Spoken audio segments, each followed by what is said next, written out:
At Citi Field in New York, Pix 11 presents New York Mets baseball. Today the Mets play the Cincinnati Reds. New York Mets baseball is brought to you by Hyundai. There's no better time than now to see your Hyundai dealer. Visit buyhyundai.com.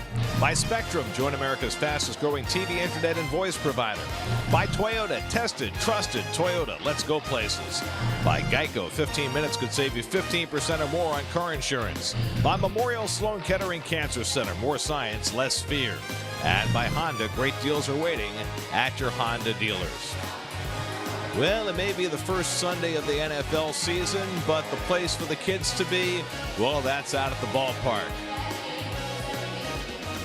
Checking out their swings for the future, getting a little bounce in their step, maybe getting the logo of their favorite team painted on their face. Kids, baseball, Sunday afternoon.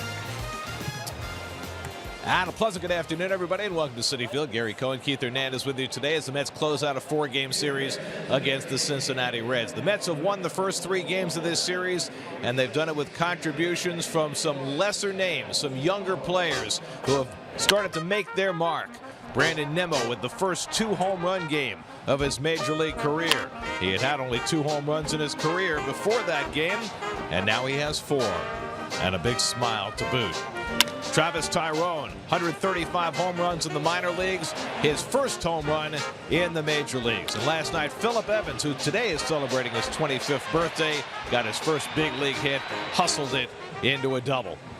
And so the Mets are getting contributions from a lot of young players who are trying to really make their mark for the future. And what they bring to the plate, too, is, and just a play on words there, is they bring their enthusiasm. They're excited to be in the big leagues. It's their first look around the league, first look at Citi Field. It's very exciting, and it reflects on their play. I mean, Nimmo plays with a big smile. He hustles everything out. And the guy that's got my attention, he's only had 2 at-bats. He's got a birthday boy today, is Phillip Evans. He's got a nice swing. Batting champion 2 years ago in Double-A.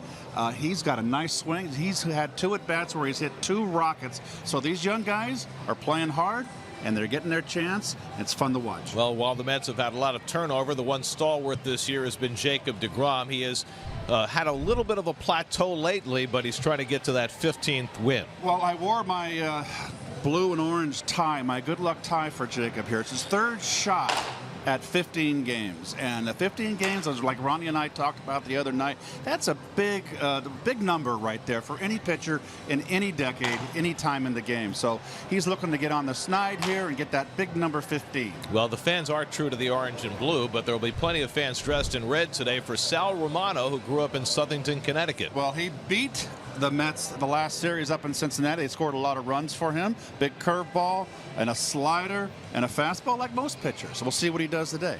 So 23-year-old Sal Romano goes up against Jacob deGrom in the final game of the series at Citi Field. It's the Mets and the Reds. All the action coming your way on Pix 11.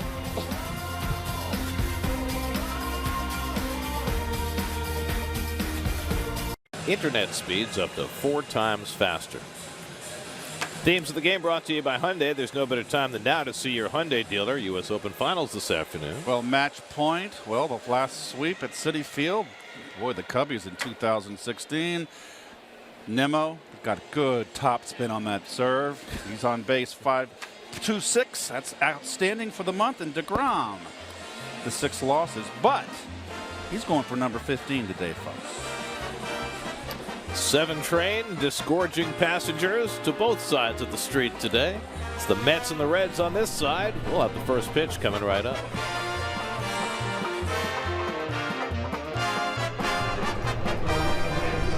Let's go places. Jose Peraza, first game in center field this season. In fact, his first game in the outfield this season on a bright, sunny September day. That'll be interesting to watch. Adam Duvall, first game that he started this year that he has not hit cleanup. Dropped to number 6 in the order with a September slump, and Scooter Gennett, swinging the bat well, stays in the cleanup spot. Beautiful day.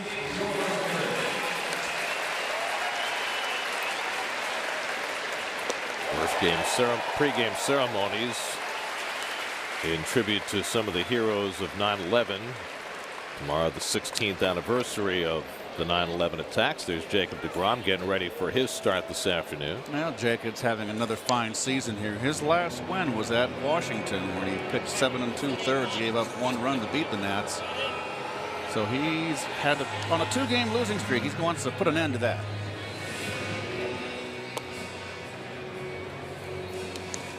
And your Mets defense brought to you by Nissan. Matt Reynolds moves over to third base. Rosario back in the lineup. Where have you been? I'm glad he's healthy again. Reyes moves to second.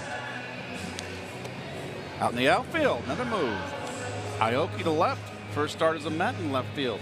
Tyrone getting rewarded for the bomb out in right. Juan Agar has tweaked his frequently injured thumb, making a catch earlier this week, and so he's going to get a day of rest today.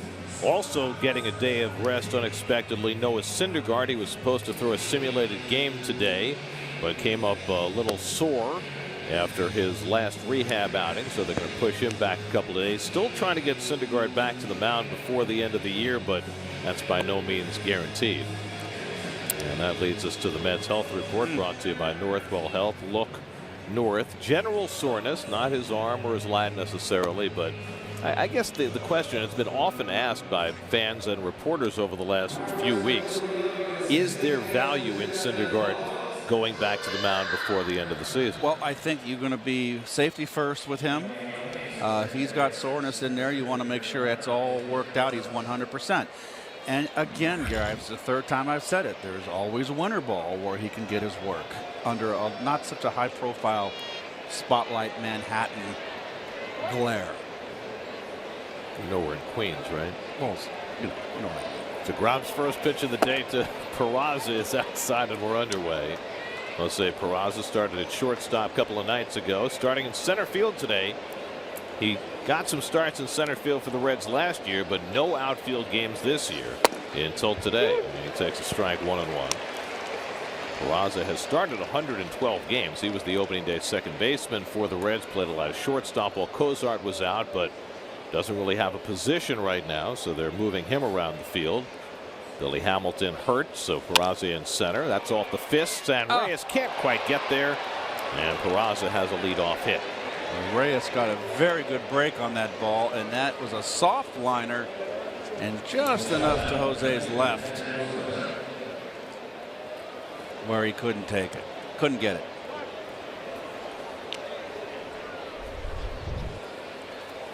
So the Reds have a leadoff base runner, Peraza on, and here is Zack Cozart, who's 1 for 7 in this series.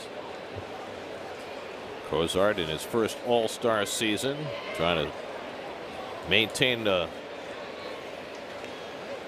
high level down the stretch. He's got his batting average a shade over 300, and DeGrom misses high ball 1. Jake had a really rough go of it his last time out. Gave up 9 runs to the Phillies in 3 2/3 innings, the most runs he had ever allowed in a big league game. The odd thing about that start against the Phillies, though, was that he struck out the side in the first inning. Correct. There goes Peraza. The pitch outside. Darno's throw on a hop is not in time, and Peraza has his 21st stolen base of the year. The Reds lead the National League in steals. Billy Hamilton does most of that. He's hurt right now. Peraza's their next best base stealer. Well, in scoring position. And that's the 17th stolen base DeGrom has given up in 20 tries this year. So a runner in scoring position with nobody out for the Reds.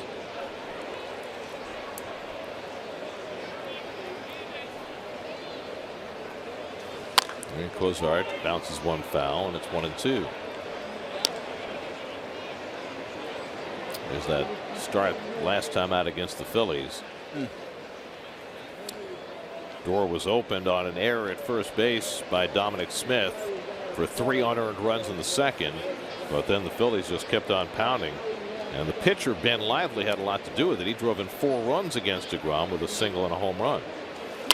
That's toward the middle, a base hit into center field for Cozart. Peraza to third is being waved home. Here comes the throw by Nimmo to the plate, and it's not in time. Down to second base goes Cozart, and the Reds have an instant 1-0 lead. Two good pieces of base running right there, as well as aggressive third base coaching by Billy Hatcher. This ball is a jam shot up the middle, and Peraza had to freeze a little bit, but he's got enough speed to make up for it. And Hatcher never hesitated here. The throw's over the cutoff man's head, and the back runner does not. Here's the run here. Okay, he made his decision quickly, and still able to score.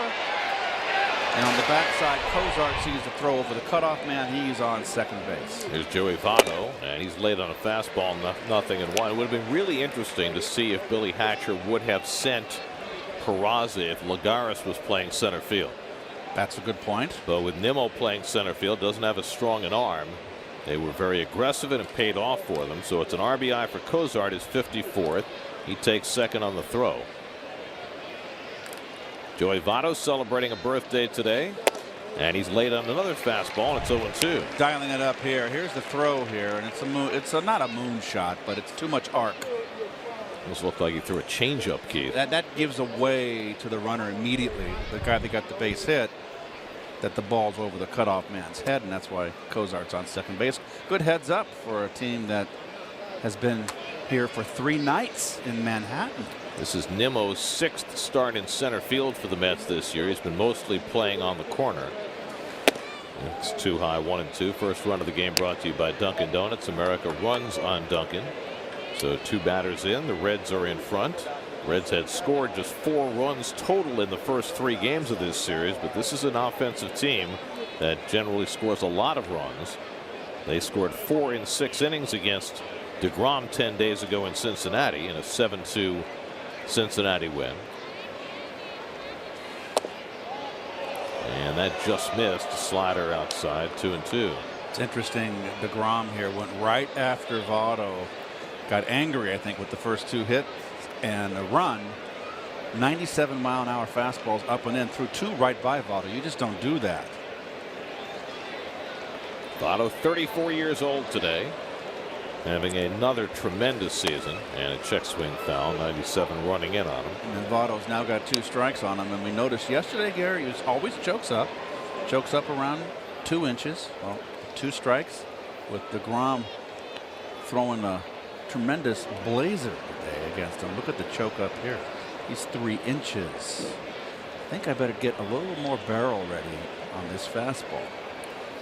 Votto's walked 119 times, struck out only 72, an incredible strikeout to walk ratio. And he checks the swing on a high fastball, and he's run the count full after getting behind 0-2. Scooter Gennett sitting clean up. He's on deck. DeGrom takes a big deep breath, trying to settle into this game, looking for his first out. Already down a run.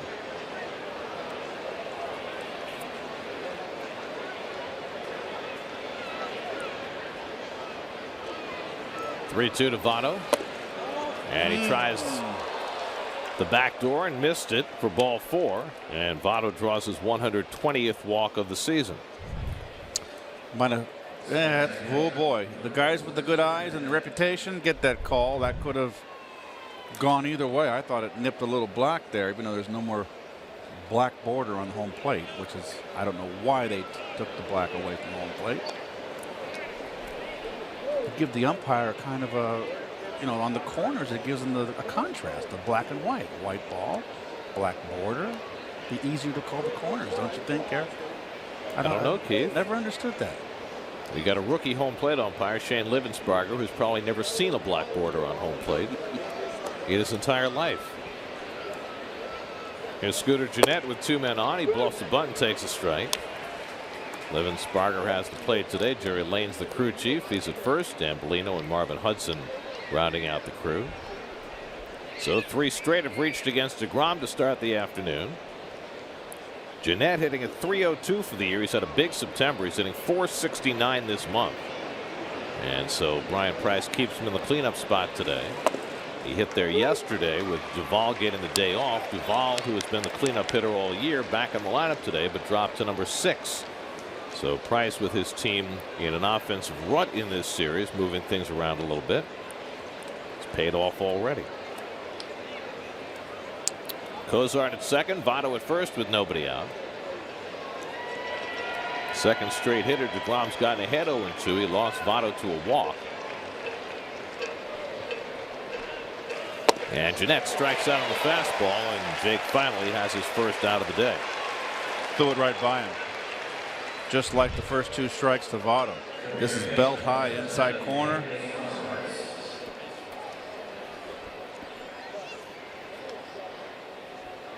A little tardy. So Jeanette will scoot back to the dugout, and Eugenio Suarez will settle in. Suarez 1 for 10 in this series, hitting at .269 for the year, 24 home runs, lots of walks, .377 on base percentage.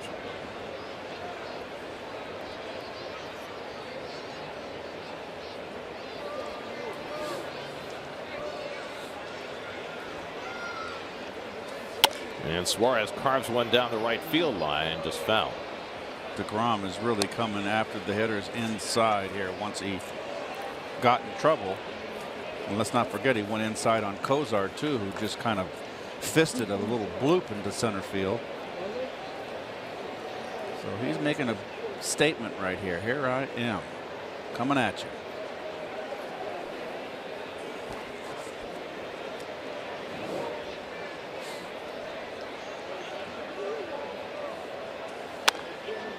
And quickly ahead on Suarez, 0-2. A dangerous pitch right there. Change up. Had a lot of plate and was up. Adam Duvall on deck.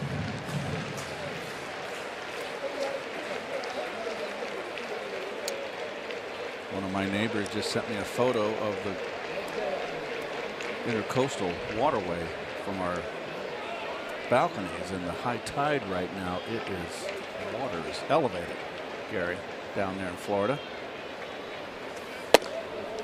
Well, that's on the opposite side of the state from where the hurricane is the strongest. Wish the best to everybody down in Florida, from the Keys all the way north. Yep. We got a small little marina in the back, and the water is overlapping where you walk to get to your boats.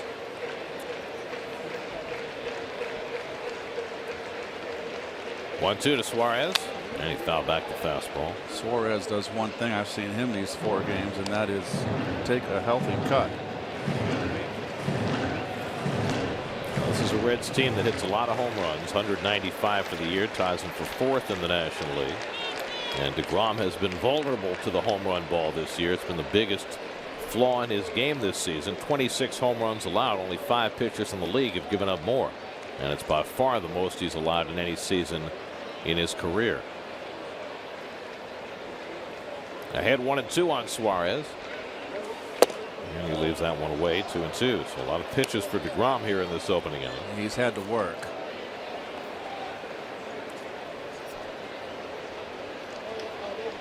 Really, the 2 base hits were not hit hard, Gary. Both were jam shots. One just got Reyes' glove. The other one barely made it to the outfield grass. 2-2 coming. Oh, and the slider just missed off the plate. Full count. I think that one might have bent. It was a front door, what you call a front door slider. This was intentional. Set up inside. You see the catcher? And that just missed. Oh, that's a good call. So Livensparger has been spare with the strike calls on that side of the plate. Now it's 3-2 with 1 out. Cozart at second, Votto at first with a run already home. And they run. Suarez fouls off the pitch in on his fists. So Brian Price had his runners in motion. 3-2, 1 out. Well, what the heck? You're in last place. But you got Suarez came in well over 100 and on his way to 130 strikeouts. And not a tremendous amount of speed on the bases, so it's definitely a gamble there. You've got DeGrom, who's got 212 strikeouts, second in the National League. Let's see if they run again. And DeGrom will give a look back at Cozart to slow him down, if nothing else. Jake about to throw his 25th pitch of this opening inning, and still only 1 out.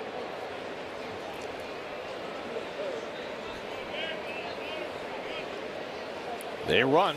And it's a walk, and the bases are loaded. Second walk of this opening inning. Well, Jacob deGrom is going to set a career high for innings pitched this year. His goal is to get to 200, and he should be able to make that, but he has struggled lately, and here he is struggling in the first inning again. 2 years ago, he got to 191. Of course, he also pitched a passel of innings in the postseason. So to 216 if you combine that. He's not going to get to there, but I like that word. What's that? Passel. Nice word. Like a whole bunch. It's a nice word for a whole bunch. Well, deGrom has a passel of trouble here in this first inning. Cozart at third, Votto at second, Suarez at first, and the dangerous Adam Duvall, who's 0 for 7 in this series. As we mentioned, dropped to 6th in the order for the first time this year.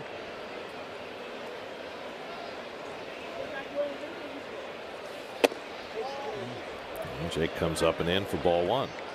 Needs a double play, doesn't he? Not used to seeing him walk 2 batters in an inning.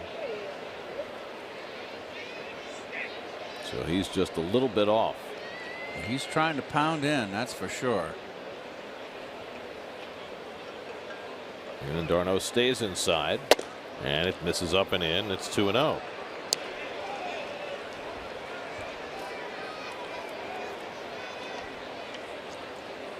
That one didn't quite have the mustard on it. Doesn't need to aim when you're struggling like this. You're trying to find the dish.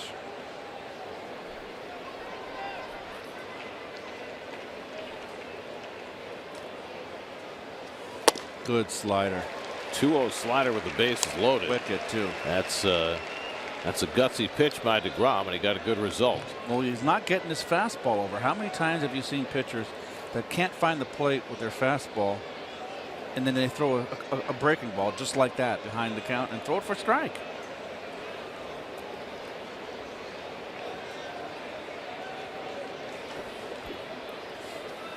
And Duvall chases another slider, and it's 2-2.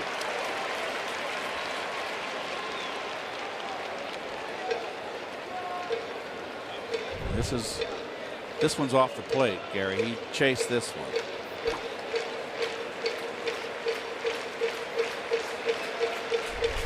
This is where you got the pitcher on the ropes here from an offensive standpoint. Can really put a hurt on him. 30th pitch of the inning from deGrom, and Duvall lifts one to center. That should get a run in. Cozart tags at third. Nimmo makes the grab, and Cozart trots in with the second run of the inning. Sacrifice fly for Duvall makes it 2-0 Cincinnati. Another slider.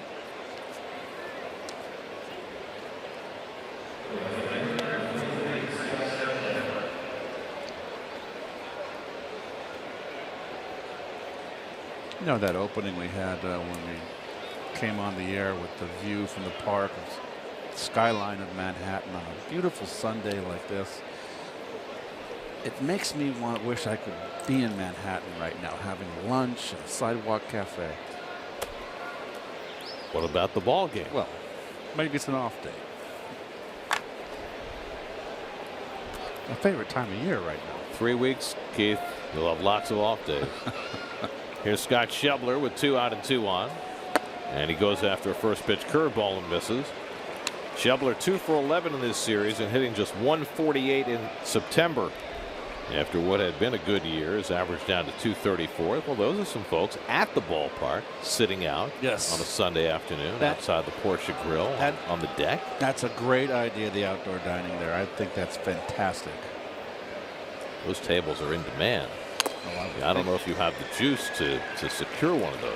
If Lynn would like that, I can pull it off for her. No, I'm thinking about for you. Oh no, I got to work. Well, you could sit out there, have a nice meal, and contribute to the broadcast as well. You're very, very good at multitasking. I know that. By the way, we have a nice crowd today. Just notice, look at the crowd. Well, you know, they got their fidget spinners today. And it's a beautiful Sunday. 0-2 to Schebler. Got him looking, side retired. Couple of strikeouts in the inning for DeGrom, but 2 runs for the Reds. Cozart and Duvall drive him in. Mets in an early 2-0 hole.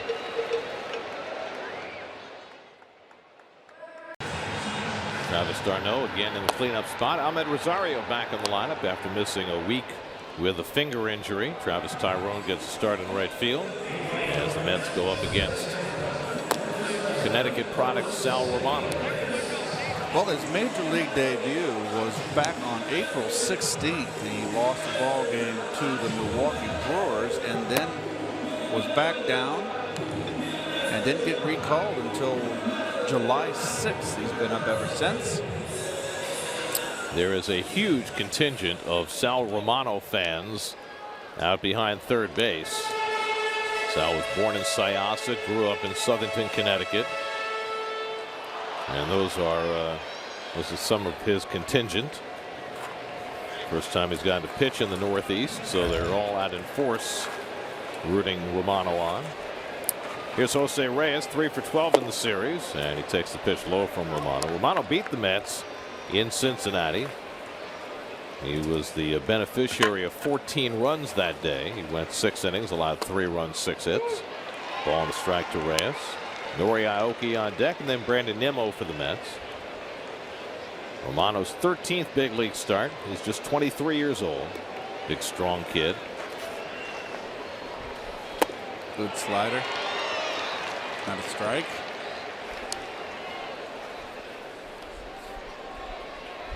It's interesting that if he beats the Mets here, Gary, and you wouldn't think this, he'd only be the 3rd Reds rookie to win up 2 games in his rookie, obviously his rookie season. You would think with the Reds, who's had so much good pitching over the years, there'd be more. Well, of course, the last 20-some years since we've had the schedule the way it is, you only get 2 series a year between the Mets and the Reds. So you really couldn't win more than 2. That's true. Good point. 1-2 coming, and it's up and in. But really, you would think. I mean, Gary Nolan was the 5-0. How about that in 6 starts in his rookie year back, way back in 1967. Didn't Nolan come up with Wayne Simpson the same year? Yeah, Simpson was later. That was 1970. Simpson had a great year. Nolan hurt his arm. Simpson hurt his arm. Then the Gullett came. Gullett hurt his arm. 3 really powerful pitchers. 2-2 to Reyes, and the breaking ball fouled off. Well, Nolan came up when he was 19 years old. And won 18 games. Probably pushed him a little too hard, too fast. Yep. But he and Gary Nolan and Tom Seaver came up the same year, and it was very debatable as who was the better prospect. That's lined into center field, and Reyes has a leadoff hit.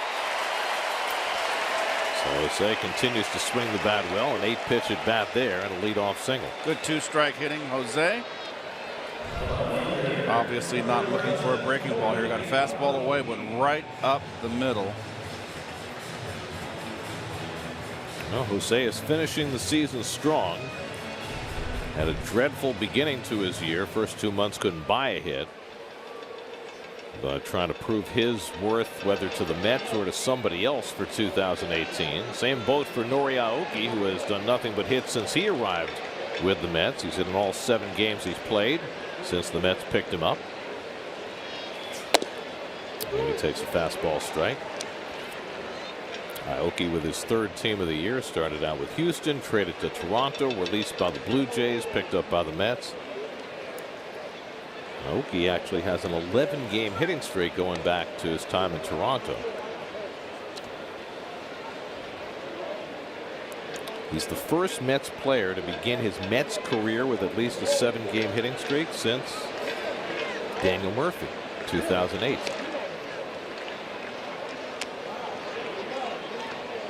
Last player to begin his Mets career with a longer hitting streak was Robin Ventura. Hit in his first 10 games as a Met in 1999.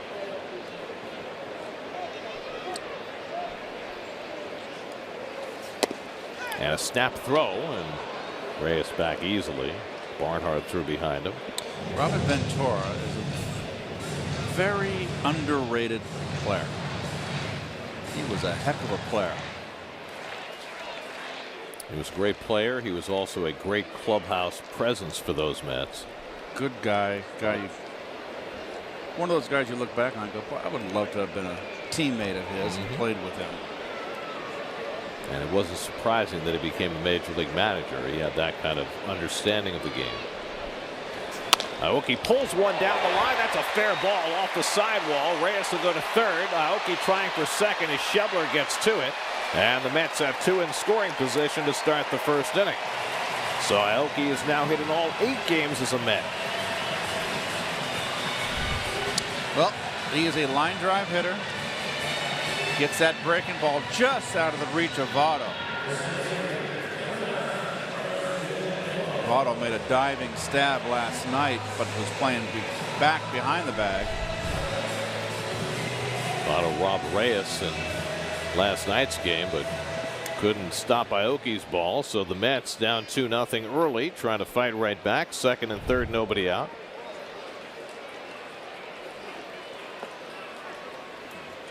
And now Nimmo hitting third in the order. He's had a big series, 5 for 11 with a couple of home runs. And he gets tied up on the breaking ball, 0-1.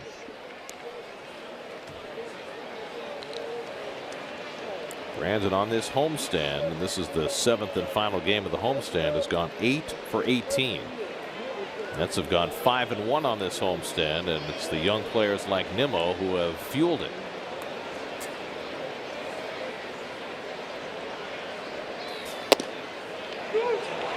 And Romano gets the slider over, and it's 0-2.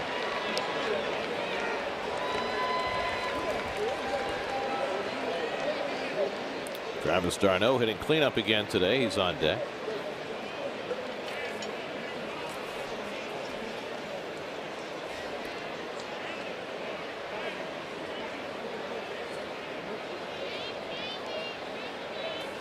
And Nimmo gets tied up again, but laid off that time, 1-2. That's a tough slider to lay off right there. It's a good, sharp slider.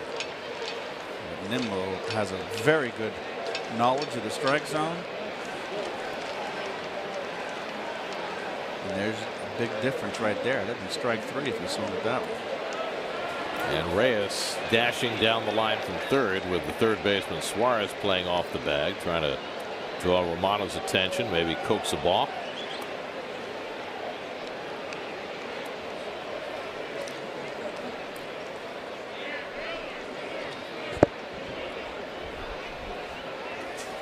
And Nimmo down on strikes for the first out.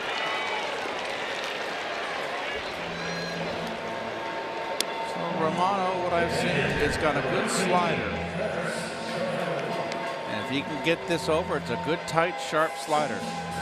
It looks like he's holding one with a spike grip, more like a curveball than a slider, but that's a hard pitch. It's a very hard, yes, hard slider, and it's a matter of if you can get that over, you will have success. So here's d'Arnaud, 1 for 4 in this series. Kevin Plawecki started last night, had a 2-run homer. d'Arnaud back in there today, 5th time he's hit cleanup. All of that in the last 2 weeks. And he hits a slow ground ball to Suarez. Reyes will score. Suarez throws out d'Arnaud, and the Mets have their first run. Slow ground ball by d'Arnaud brings in Reyes. It's now 2-1. Aoki winds up at third.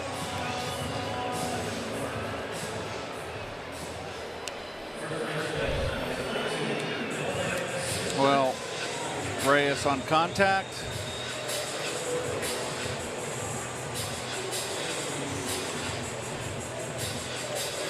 .43rd RBI for d'Arnaud. So it's 2-1 Cincinnati.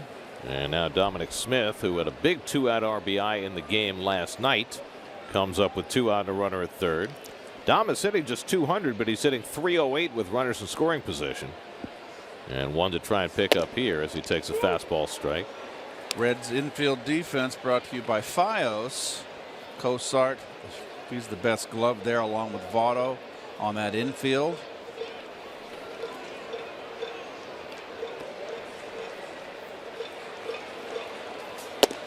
Late swing off speed pitch. The Fios outfield. Duvall out in left field, back in the lineup. Peraza in center. Schebler, I think, back in right field, that little experiment yesterday in center. He needs to be in right field. That's where he belongs. Did make the one nice catch in center. Yes, he did. 0-2 to Smith. And fouls off the high breaking ball. Dom has hit in 4 straight games. As he said after the game last night, getting more and more comfortable with each timeout. No. 100 at bats now in the big leagues. You're very fortunate to get a chance to play every day. You know, it's the luck of the draw. And it's this golden opportunity for these young players to show their wares.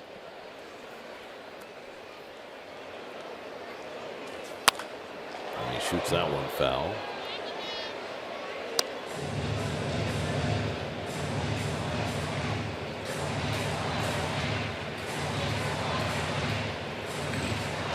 Romano had his start pushed back a couple of days. He's pitching on a full week's rest. Last Sunday in Pittsburgh, he suffered a small cut on his index finger on his pitching hand, so they wanted to give him a couple of extra days to rest. Now trying to get his way through the first inning. And he misses inside to Smith at 97 miles an hour, 1-2. There are a lot of scouts who've looked at Romano through his minor league career, and he's been a starter the whole way, and have seen him as a possible future closer. But the Reds, for the moment, have used him exclusively as a starter. His 13th big league start. He had 10 in the minors as well this year. And he strikes out Smith to end the inning. Second strikeout for Romano. Mets get 1 run back. 2-1 Cincinnati after 1. 17th in a row yesterday, longest winning streak in 15 years in the majors. The Dodgers continued to sink their 9th straight loss. They still have a 10-game lead with 20 to play. Rhys Hoskins, 14 home runs in his first 30 games. Phillies beat the Nats yesterday 5-4. Second inning, Tucker Barnhart leads off against Jacob deGrom, who threw 33 pitches in a 2-run first inning. Barnhart 2 for 7 in the series. And he takes it high, and Jake's behind 2-0. deGrom walked 2 in the first inning. Walks are not usually what he's all about, but his command has been off early. The pitcher Romano on deck, and Barnhart has a 3-0 advantage. And right now, deGrom all over the place with his fastball. Just not missing by much, but usually he's down in the strike zone. He's been up. Like there. A 4-pitch walk to Barnhart, the number 8 hitter, and his 3rd walk in the first 8 batters of the game.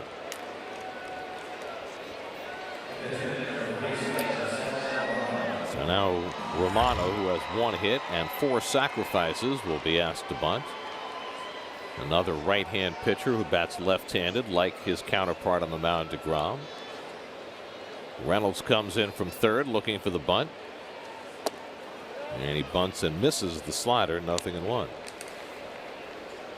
deGrom again going back to the secondary pitch, the slider, because of lack of command with his fastball.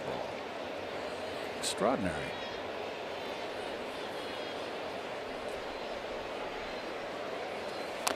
Another one. He's getting that over. What a game. What a funny game.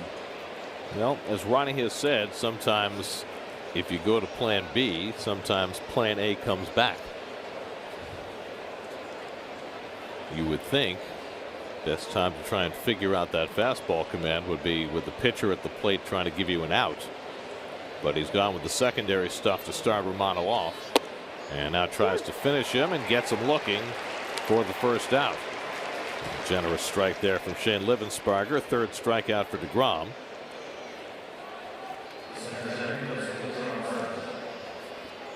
And now the leadoff hitter, Jose Peraza, who had a soft single through the right side, stole a base and scored a run in the first inning. You know, deGrom throughout his career has been almost invincible in the daytime. We've referred to him at times as the Sunshine Superman. Well, he's found a little kryptonite in the daytime this year. His overall career numbers are still extraordinary. He came into the day with a 1.94 lifetime daytime ERA, which is the best in modern history.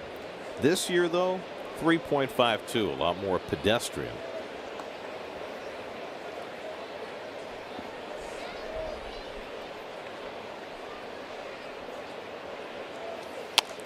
Peraza fouls one away. Well, the last start was particularly ugly against the Phillies. The one against the Reds, he was, again, just not himself. Managed to struggle his way through 6 innings. He seems to me to be a bit agitated, Gary. Looks a little bit agitated. It's been such a disappointing season. But you got to push on and try to be. I mean, how many more starts does he have? There's 20 games left, so he's going to have possibly 3 more starts. You know, try to win. Put it behind you. Try to win 17. 1-2 coming, and Peraza fouls it off. Well, I know Jake has some personal goals in mind, and I don't think they revolve so much around wins as they do around innings. He definitely wants to get to 200 innings this year, which has become a very difficult benchmark for starting pitchers to reach. I think that's got to be difficult, and maybe you can speak to this when you're the last guy standing and have seen the entire team around you change over the course of 6 months. There's a breaking ball to get him looking, and Peraza is called out for the 2nd out. 4th strikeout for DeGrom. I don't know. You know, talking about being the team being broken up basically because of the injuries and now at this point the disappointment in the season. And this was a disappointing season for a lot of reasons, but he just seems a bit not himself. A little agitated, and I just see a little more of a slope in his shoulders when he walks off the mound. Not all season long, just recently, and you just got to finish strong. I mean, the light, you can see the light at the end of the tunnel in the season. It's just right around the corner. Cozart had a base hit to drive in the first Cincinnati run, and he tops one foul. And it's a chicken and egg thing, right? If he were having more success on the mound right now, it's a lot easier to keep your demeanor positive. At the same time, though, when you maybe feel a little defeated is not the word, but feel as though everything's been crumbling around you, maybe that contributes to that mindset as well. Does everybody have their breaking point? And that's an exaggeration. Because DeGrom has always been a guy that we've admired. When he's struggled and he goes out there and he doesn't have his stuff, he guts it out, and he's done it enough. He's got a body of work, and we know what he's made of. So it just goes to show how this season, I think, has kind of frayed the nerves of a lot of the veteran players. Those that are left. And I guess that's the point. How many are left? Fly ball out to left. Aoki steadies himself and puts it away to retire the side. DeGrom gets around the leadoff walk. Still 2-1 Cincinnati in the 2nd.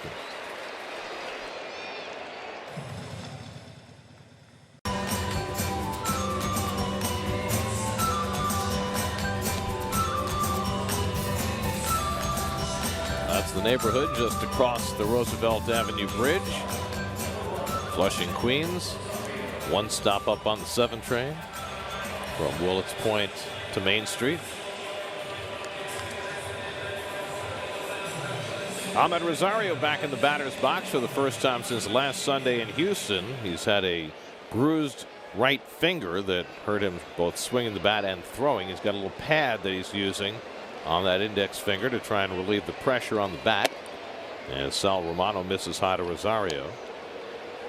You see that that white thing taped on the bat right where his index finger touches, trying to alleviate some of the pressure.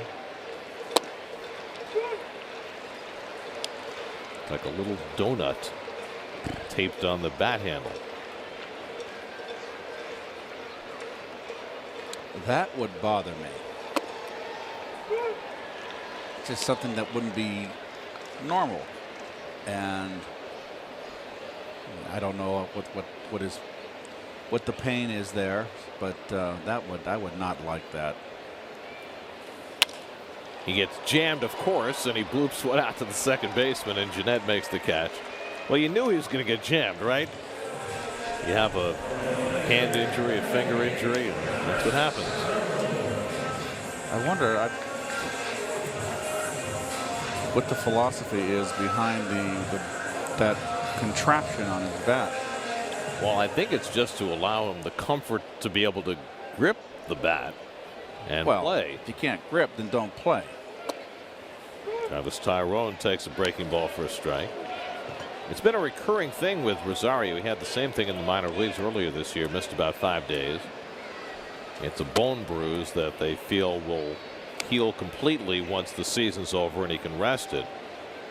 But obviously he wants to play right now, given the opportunity with 3 weeks to go in the year, and he's doing what he can to stay in the lineup. 1-2 to Tyrone, who's making his 6th start. He's had a good series, 3 for 5 with a double and a home run. His first big league home run. Getting his first chance at age 28 and trying to make the best of it. He chases the slider, and Romano has his 3rd strikeout. Well, Romano is a diamond in the rough. He's got a good breaking ball, good hard breaking ball. You've seen a lot of the mid hitters first time through. And remember, there's not a lot of familiarity with Romano. Even if he was a veteran, you don't play him.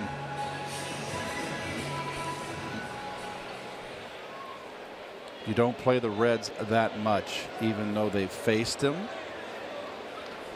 It's not like playing in division now. And he's got a sharp breaking ball, and guys are chasing.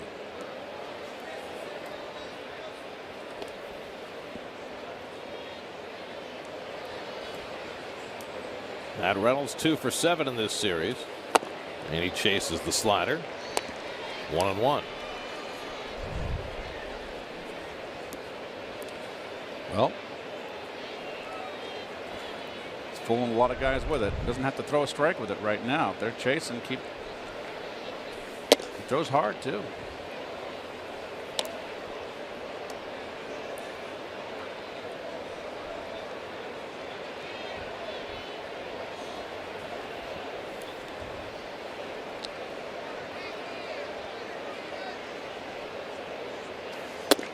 Yeah, Reynolds takes a fastball down the middle, 2-2.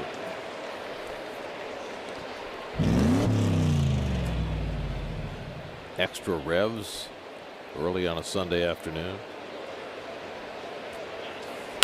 That's laced into center field, a base hit for Reynolds. So that time he got a slider to hit, and he has a 2-out single. Got a hanger right there. Nice little hang right on it. Nice hitting. Key to hitting a breaking ball is don't get overexcited and go and rush after it. Let it break into your bat. Nice and calm, slow motion. So Reynolds, who was on base 3 times last night, has a base hit his first time up today, and now DeGrom takes a wild hack at a fastball. Jake has 14 hits. That leads all major league pitchers.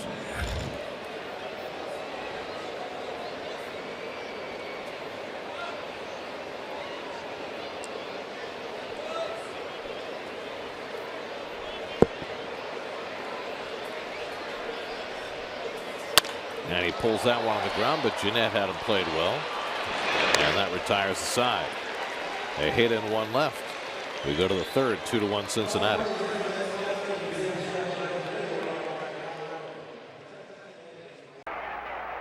The pitch is hit through the middle. It's going to go into center field. A base hit, and the Mets will win it. Coming around to score is Cleon Jones, and the Mets have won the ball game 3-2 on the base hit. So for the first time in the history of the New York Mets, they have gone into first place. For the amazing fans and the amazing Mets, the end of a dream and the start of a drama. For the Mets, having got here, would never let go. First place, September 10th, 1969. Kenny Boswell with the game-winning hit. How well put was that? The end of a dream, the beginning of the drama. That was beautifully put. Lindsey Nelson. Beautiful words. Of course, they drew away and won the division by 8 games. Swept the Braves in the league championship series. 4-1 over the Orioles in the World Series. I mean, they were never threatened once they went into first place. And remember, they were 9.5 games back just 4 weeks earlier. Joey Votto drew a walk his first time up. He leads off in the 3rd inning for the Reds. Look who's number 1. An enormous scoreboard at Shea Stadium over the right center field fence. And there it is on top where it should be. Number 1. Grounded out to short. Reyes plays the hop. Rosario plays the hop and throws out Votto one away. Not a good swing by Votto there. It's like a hockey swing. He is Canadian. I know, but he completely was fooled on that ball. No follow through or nothing. Can't be pleased with that at bat.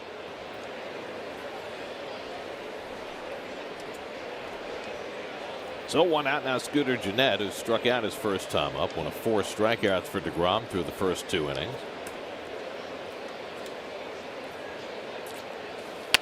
And a soft liner. Reyes bobbles it, still has time, and throws out Gennett. Reyes kind of half-hearting that short hop, but able to remain with it and get the out. I think he was a little bit fooled at the softness of the ball hit to him, but he stayed in front, and there you go, kids. You stay in front, the ball stays in front of you. You're able to recover and make the put out. Oh, actually the assist. It's better for the first baseman. He gets an extra put out. 2 out. Here's Eugenio Suarez, who walked his first time up. High speed pitch brought to you by Optimum. Now with internet speeds up to 4 times faster. It's a tie.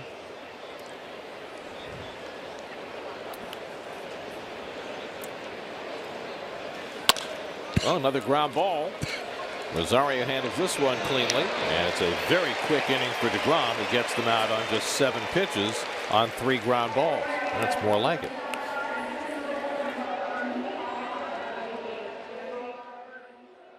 The MLB.com at Bat app. Get New York Mets home screen icons and app features, as well as game day, live game video highlights, radio broadcasts, StatCast, news, and more. Download MLB.com at Bat today. First game. Nice day for it. Those are the Guilfoyles. Oh. Hi, Gerard. Gerard will be producing for us the final 3 games in Philadelphia.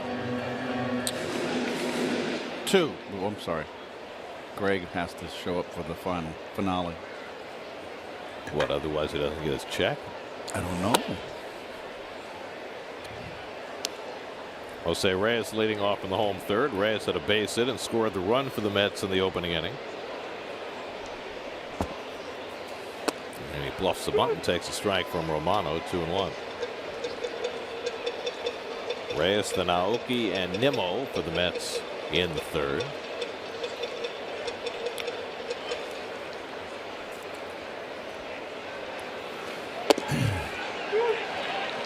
Off-speed pitch for a strike. Breaking out the changeup. 2-2. The Nationals are playing the Phillies today, and that's grounded foul. And they're scoreless into the 3rd, which means that Steven Strasburg has now gone 28 straight innings without allowing a run, which is the longest scoreless streak in the majors this year. Well, they need him to continue that kind of level of pitching in the postseason. They need him to be healthy and throwing like he can. If they have a healthy Strasburg to go with Scherzer and Gio, that's on the inside corner. Reyes is caught looking. 4th strikeout for Romano. I think, especially with the way the Dodgers have played lately, the Nationals could be the favorites in the National League going into the postseason. I like Washington this year. I like watching them because they got to get Harper back healthy, and they will. But the big guy over at first base, the comeback player of the year, it's got to be He's had a terrific year. I like their offense. Well, their offense is the best in the league. I don't think there's any question when they're all intact. They have Trey Turner back now, so that gives them that speed at the top of the batting order.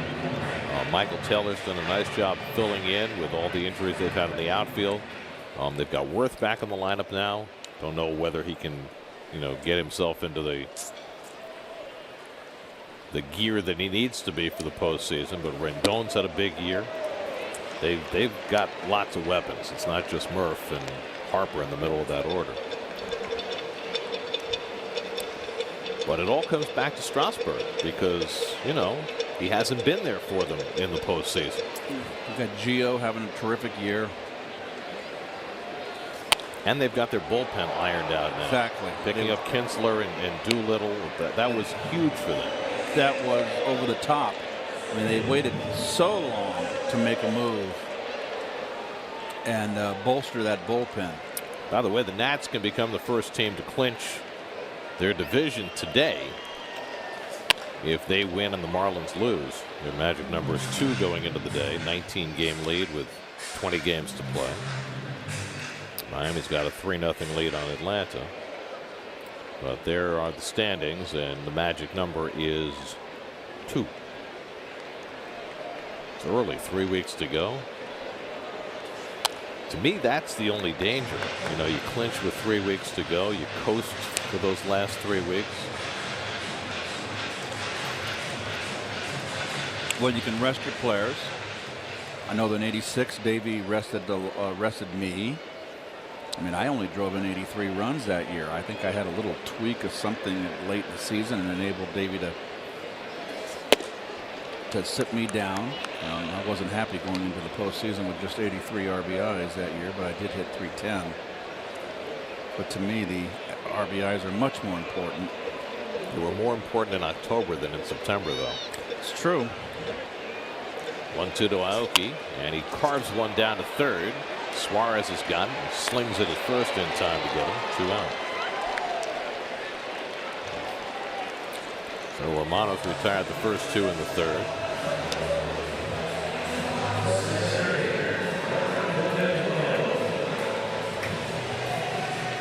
Now Brandon Nimmo. Meanwhile, the Mets are going to Chicago to play a Cubs team that has seen its lead shrink again. Cubs are just 3 games up on Milwaukee and St. Louis. The Brewers will be going for a sweep of the Cubs this afternoon. Nothing has come easily for the defending World Series champions. It's funny, you look at that team and everybody's just a tick off what they were last year. The pitching's down a little. Each individual guy's having not quite as good a year. And the result is a very competitive race. They do get Wilson Contreras back from the disabled list today. That helps them.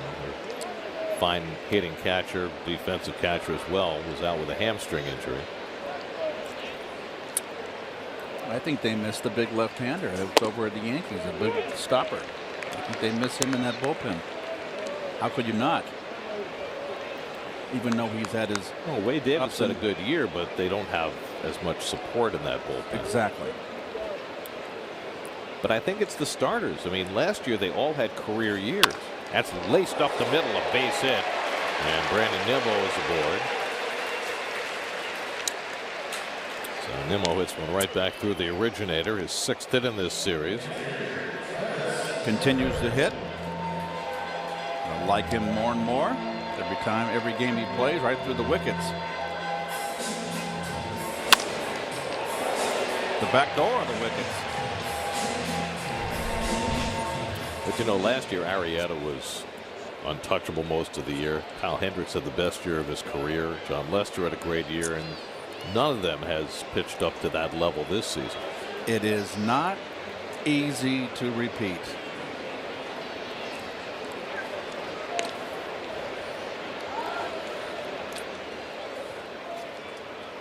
There are the standings up to the moment. The Cardinals are the stealth team there. They couldn't get out of their own way most of the year, but they played very well lately. They've won 6 of 7, and they're hanging around. Had some young starters in their rotation lift them, like Luke Weaver. Pitch taken outside, ball one. But when we were there earlier in the season, there was talk of the manager, Mike Matheny, getting fired. He was the general manager at the time. You could pronounce it better than me, Gareth. Basically called the team on the carpet, the manager on the carpet.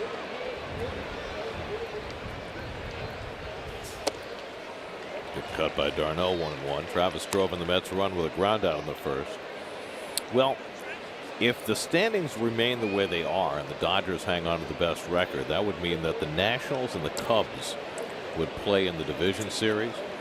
I just think the Nats have such a huge advantage because of their starting pitching based on what they've done this year and what the Cubs have not. Nice slider to Darno, 2-1. Anyway, it'll be fascinating to watch the Cubs for 3 days this week at Wrigley. Wind should be blowing in. Pitcher's days.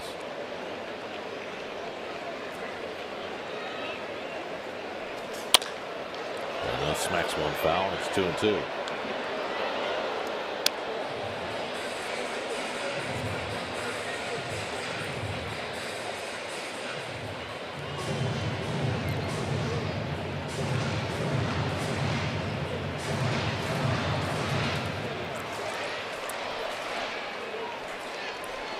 Nimmo at first with 2 out.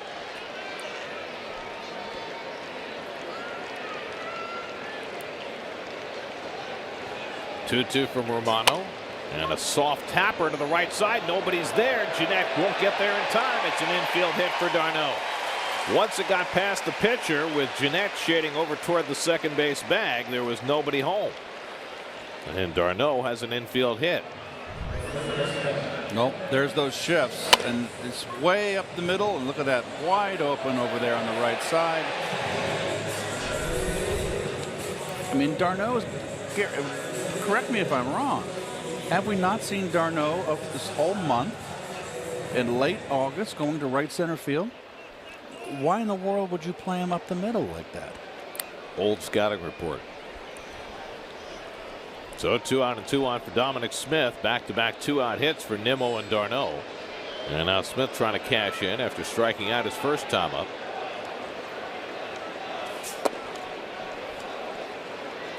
New York Mets baseball is brought to you by your tri-state area Land Rover retailer.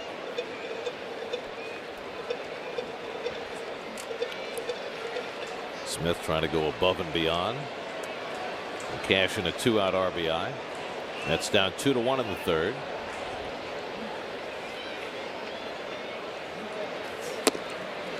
And Dom takes away. Change up from Romano, 2-0. Well, they've got the fairly severe shift against Smith, a guy who has shown that he's capable of using the whole field. There's the view from the left field seats. You got Jeanette well out in the outfield. Cozart almost behind the bag at second.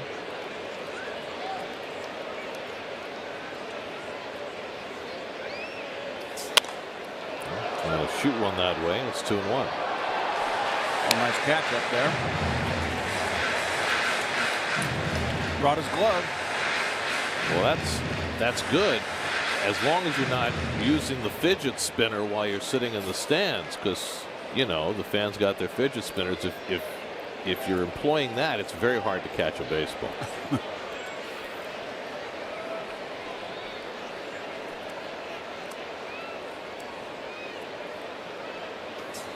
It's like Bob Murphy used to tell me, when a ball would be hit back near our booth, he would always try and get out of the way, because Murph would say, you can't catch a baseball with a ballpoint pen. Murph, of course. Kids brought their gloves, saved the fidget spinners for later, got the sunglasses on the head just like the ball players wear them. 2 out, 2 on, 2-2 to Smith. And Dom takes a slider at his feet, gets behind Barnhart, but not far enough for Nimmo to make a break. And now a full count to Dominic Smith. Second time through the order for the Mets hitters. Notice how they're laying off that hard slider in the dirt. A little better this time around. That kind of slider he's throwing gets your attention. And you know that if you keep chasing, you've got no chance. You're going to have a big old caller at the end of the day. Nimmo and d'Arnaud get set to run.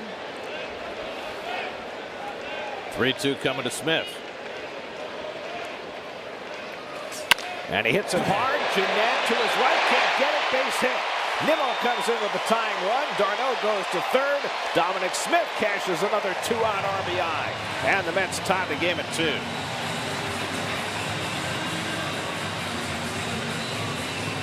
You start laying off the breaking ball and you get into a count in your favor. And if how deep he's playing, and that ball came up. Jeanette is not a great fielder here. He's on the grass. That ball did not come up. Usually you get you're not going to get a bad hop out in the grass. But that ball was scalded. And you're right, Gary. Another 2-out RBI for the big guy. Like it. 15 RBIs for Dominic Smith. 7 of them have been 2-out RBIs. So he is specialized in that. Here's Ahmed Rosario, first and third 2-out. And he takes a slider for a strike.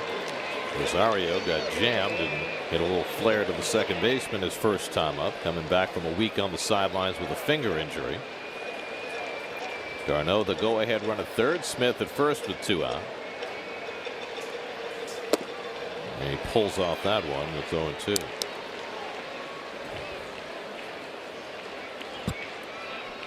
Well, there's that contraption taped around there. It's probably a cushion. Right where his index finger lies. Right, it's probably a cushion, but you know what? It's foreign, Garrett.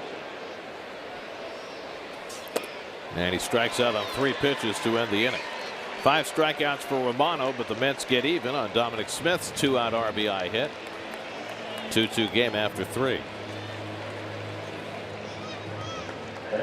Team travel for great deals on Mets away games from cheapoair.com. Mets have a day off tomorrow. They begin their 9-game road trip in Chicago on Tuesday night. 3 with the Cubs, 3 with the Braves, 3 with the Marlins on the upcoming road trip. And for more on the Cubs, let's check in with Steve Gelb. Steve? Well, Gary, you guys were talking about the Cubs' struggles a little bit in that last half inning, and certainly it was a really rough first half for them. They've turned it around rather nicely, though, here in the second half. 34-20 after the All-Star break. That's the 3rd best record in the majors behind Cleveland and Washington. Their starters' ERA has been one of the big changes. They had a 4.66 ERA as a group in that first half, 3.36 in the second half. That's 2nd best in the National League. And recently, offensively, Kris Bryant has been on fire since August 3rd. Every game he's started, he's reached base, has an OPS over 1,000 during that stretch of time. So Kris Bryant, as hot as they come by the time the Mets get in there this week. It's a nice group you're sitting there amongst, Steve. Yeah, it's a decent group, and I think they know you or someone related to you as well. Well, they're wearing the Gary, Keith, and Ron logos. Nice little outing for the group today, and I'm glad they invited you in, Steve. I got to tell you, I don't know if I'm going to be able to leave here. This has been tremendous here, these first 3 innings, spending time with this great group. Fantastic group. We had 2 people that flew in, one from San Diego, one from Las Vegas, overnight. They're flying back tonight out here just for this one game, and more energy than I have, and I've been here all week. Well, there you go. Thanks, Steve. You got it. Adam Duvall leading off against Jacob deGrom in the 4th inning in a 2-2 game. Duvall drove in a run with a sacrifice fly in the 1st inning. And deGrom strikes him out, and Jake, as he often does, starting to find his groove after a rough 1st inning. Jake's now retired 7 in a row. Well, there's the lowest starters ERA since the All-Star break. The overall numbers for the Cubs starters, not pretty, but it's been getting better. And, Steve mentioned Bryant, and, the defending MVP, his OPS has risen, no question. There's a chopper over the mound by Schebler, moving in Rosario. He can't make the play, and Schebler is aboard. Rosario playing alone on that left side, the only man who could handle that. That'll be an infield hit for Schebler. And if he makes the play, he's got the out. Just didn't get the glove down.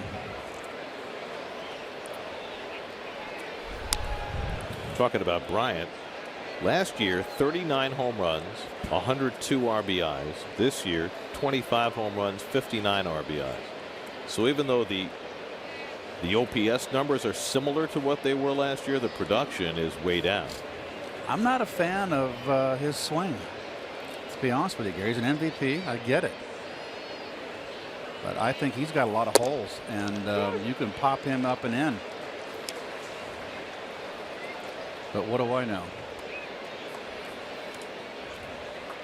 He's a heck of a player. There's no doubt about it. I mean, you're an MVP, you're an MVP. But I want to see more of it. I think Bryant is a really good player.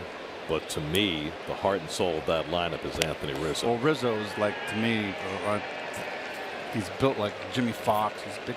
Jimmy Fox is a little stockier, and Rizzo's obviously a lot taller. But he stands on top of the plate. He's the one guy in that lineup I do not want to face with the game on the line.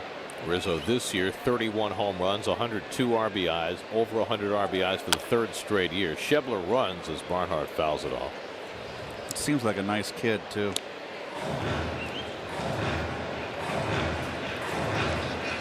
Young man.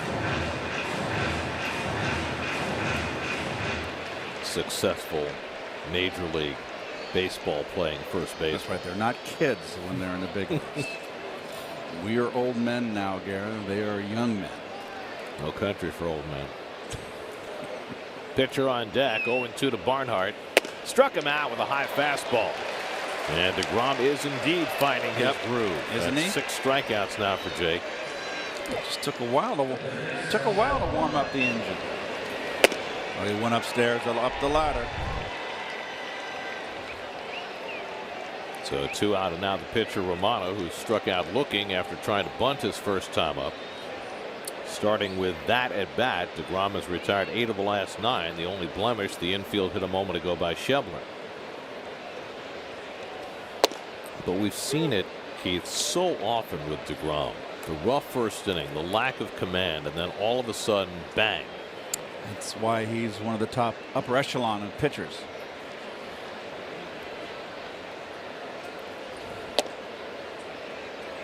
This is with a curveball, and it's 1-1. Romano's a big guy.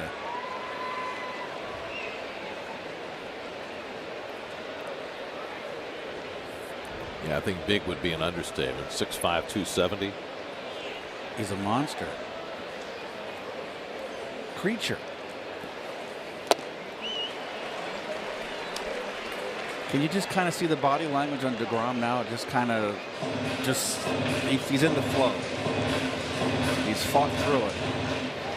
Now, we are in the 4th. Oh, how about 5 more innings like this? Let your offense get you a W. 1-2 coming. And it's upstairs, fastball, 2-2. Well, DeGrom has gone as far in this game as he went in his last start when he gave up 9 runs against the Phillies in 3 2/3. 6 strikeouts today, 217 for the year as he keeps upping his career high. And this is that one just off the plate, 3-2.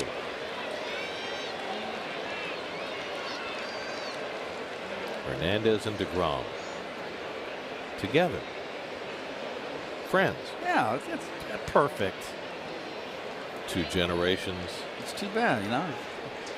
When was DeGrom born? I was born in '53. Oh, nice strike. Beautiful. 7 strikeouts for DeGrom. He fans 3 in that 4th inning.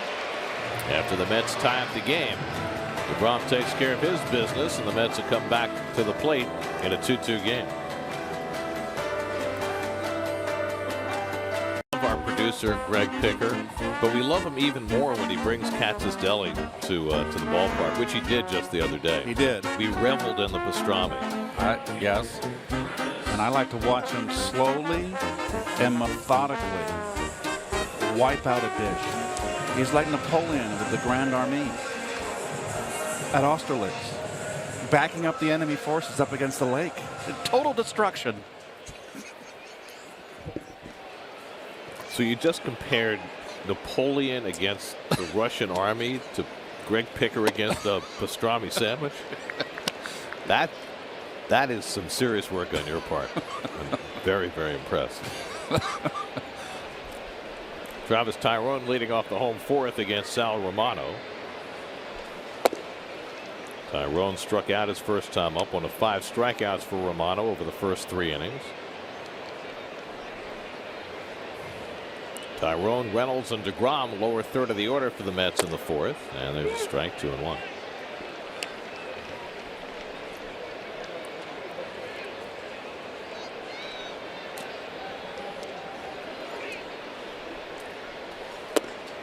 There's a good slider. 2-2.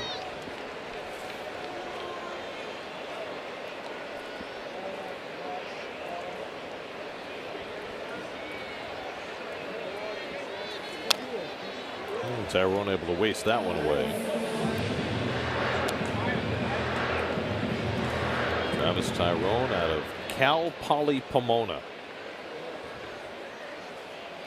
Not to be confused with Cal Poly San Luis Obispo. Slider gets him looking, and that's 6 strikeouts for Romano. Second time he's gotten Tyrone today.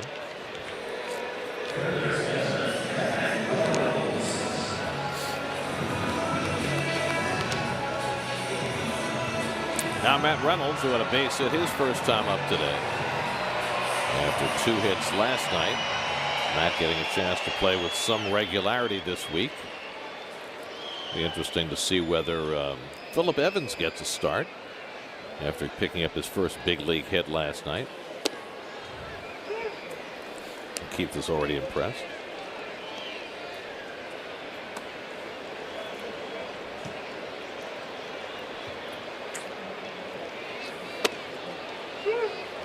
And quickly 0-2 to Reynolds. Sal Romano, born in Syosset, grew up in Southington, Connecticut. Big fan contingent here today. A lot of pitches early in the game for Romano. And he fires that fastball outside. Hasn't walked about it, but he struck out 6 and given up 6 hits over the first 3 1/3. He's pushing toward 80 pitches in the 4th inning.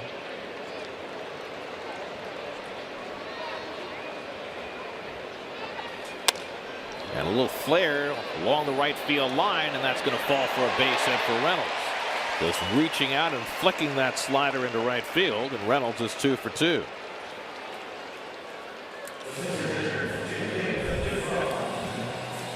Off the end of the bat. Let go with one hand, get a little more extension, and it worked. So back-to-back multiple hit games for Reynolds. And now DeGrom to the plate. Let's see how the Mets play this. The Reds are not looking for the bunt, with Reynolds at first and 1 out. Really? And they're right. Well, you got the pitcher with the most hits in the league at the plate. And I mean, normally in this circumstance, Red Hot Reyes, I bunt. Now the third baseman's coming in.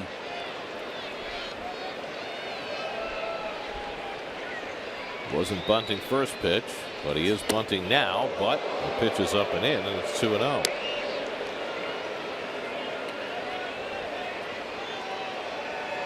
So now you've drawn the corners in. Now do you let him hack? No. I'd get the runner over. You might give him one pitch here. 2-0. It's going to be a fastball. Knowing Terry, he's going to. Runner goes. He plays hit and run. The throw by Barnhart, and Reynolds is a dead duck at second base. I don't know about that. Not 2-0. Counted on DeGrom to make contact. He did not. 2-6 on the caught stealing, and that messes the whole inning up. I don't know about the hit and run. I don't know if it was a. Let's see if he looks back. No, straight steal. Reynolds never looked back, so it was a straight steal. He probably stole on his own, and he will probably be told that was not a wise thing to do. Which is odd because Reynolds had not attempted a stolen base this season. We'll see if he looks back. He does not. Well, quick look, maybe. I don't know. I just find it hard to believe a hit and run would be on. And now DeGrom, of course, comes through with the 2-out hit. Well, you don't know if it would have gone that way, but That would have been textbook hit and run right there. 15 hits now for DeGrom as he extends his league lead.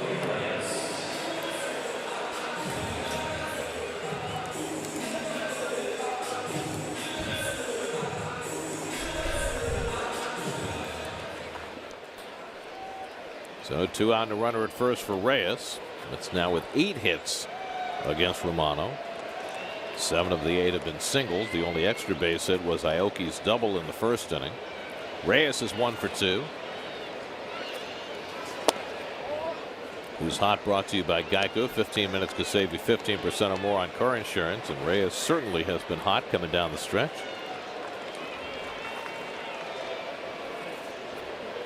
Including a 2 home run game earlier in this series.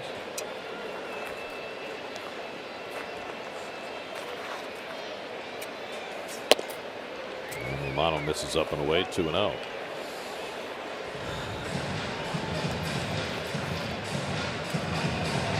Romano hasn't walked anybody, he's just given up a lot of hits.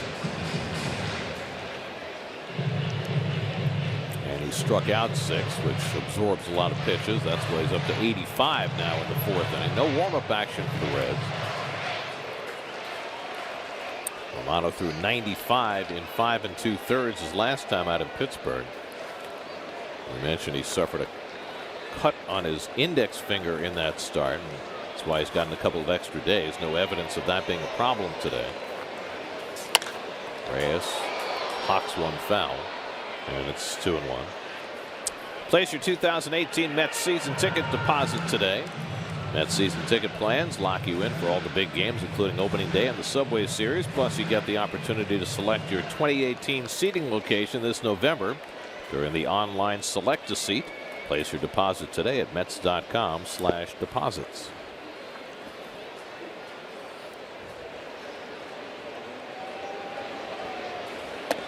And that's too high. And now Romano, who has not walked about it today, is behind on Reyes. Good pitch to hit right here to sit on a fastball. That is only the second 3-ball count for Romano this afternoon.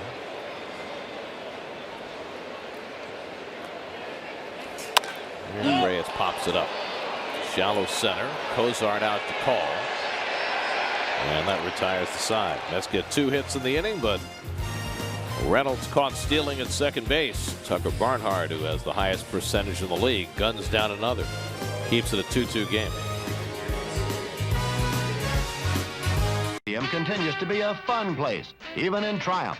From banner day to helmet day to camera day, there's always close rapport between fans and stars. Baseball clinics in the greater New York area and community dinners are part of the scene. The Met way of meeting the fans is a winning way for big and small. That's like the welcome home dinner. Little kid getting his autograph from his hero, Bud Harrelson. What could be better than that? The one thing, fans, that I'll say is on Banner Day, which I was here when they had Banner Day, was that when you play a doubleheader, you get all, if you play both games, which I always most of the time did, that extra time in between games, you just sitting there antsy. You're used to that doubleheader. What do you got, a half hour, Gary, between games? 20 minutes, 25 minutes. You go in, have a quick sandwich, change your shirt. I'd always wear the same uniform and go get them, but you had to be careful not to get hurt because Banner Day took a while. Sometimes and you'd an cool hour, down. hour and 15 minutes. Right, and you'd cool down, and it was like, really, it didn't feel like a doubleheader. It felt like you just played 2 games. Much like today with a day-night doubleheader almost, really, if you think about it. But at least that you know what to expect. Correct. Banner Day, you never knew how long the break between games was going to be. Jose Peraza leading off in the 5th, 3rd time around the batting order for DeGrom. I've told you this before, but I never participated in Banner Day. You know why? Because if you wanted to be in Banner Day, you had to go line up outside the stadium in the 7th inning of the first game. Oh, that's right. And I was not willing to miss that much action. Fly ball out to left, and Aoki is there to grab it. 1 out. So you had your issues with Banner Day as a player. I had mine as a fan. I enjoyed watching the banners. I did too. But never participated. We'd always be in the clubhouse, and on the TVs in the clubhouse, there was not like today where they have multiple televisions. We had one TV in the clubhouse. Deprived. And that was back in the eats room, that little tiny eats room. There was no TV in the clubhouse at all for us to watch. And we'd kind of look at the banners, and there were some very, very good ones, very clever. So when there was only one TV in the clubhouse, there were some of the banners from back in the day. And people loved it. They were into it, the Met fans. This is before they the Mets were victorious, so there was no history of success at that point. I'm just wondering, on a day-to-day basis, when you had one TV in the clubhouse, soap operas, cartoons. It was actually two. It was one in the clubhouse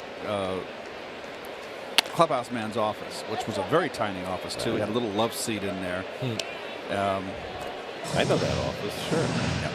That was whenever Coney pitched. Coney would watch Jeopardy, a night game. Watch Jeopardy. See that? This is the kind of insight that I'm trying to get. Coney would lay out on the love seat and hoard it, but he was pitching so he could hoard it. We'd let him, and he'd watch Jeopardy. And did he get the correct questions? Well, he usually like to leave the pitcher alone. He would watch it through the first commercial. So what? There's the single. Not he didn't make it to double Jeopardy. He had to go out and warm up on double Jeopardy. Bad timing. 2-2 to Cozart, and he struck him out with a changeup. Nice pitch by DeGrom for his 8th strikeout of the day. And he's found his groove.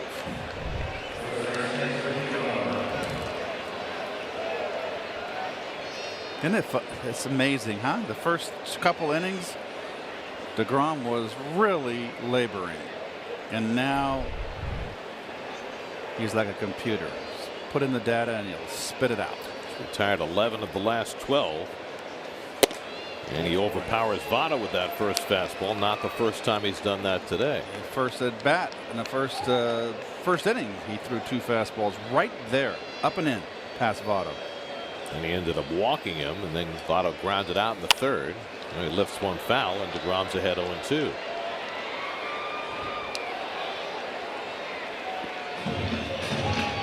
So he gets tougher and tougher as this game goes along.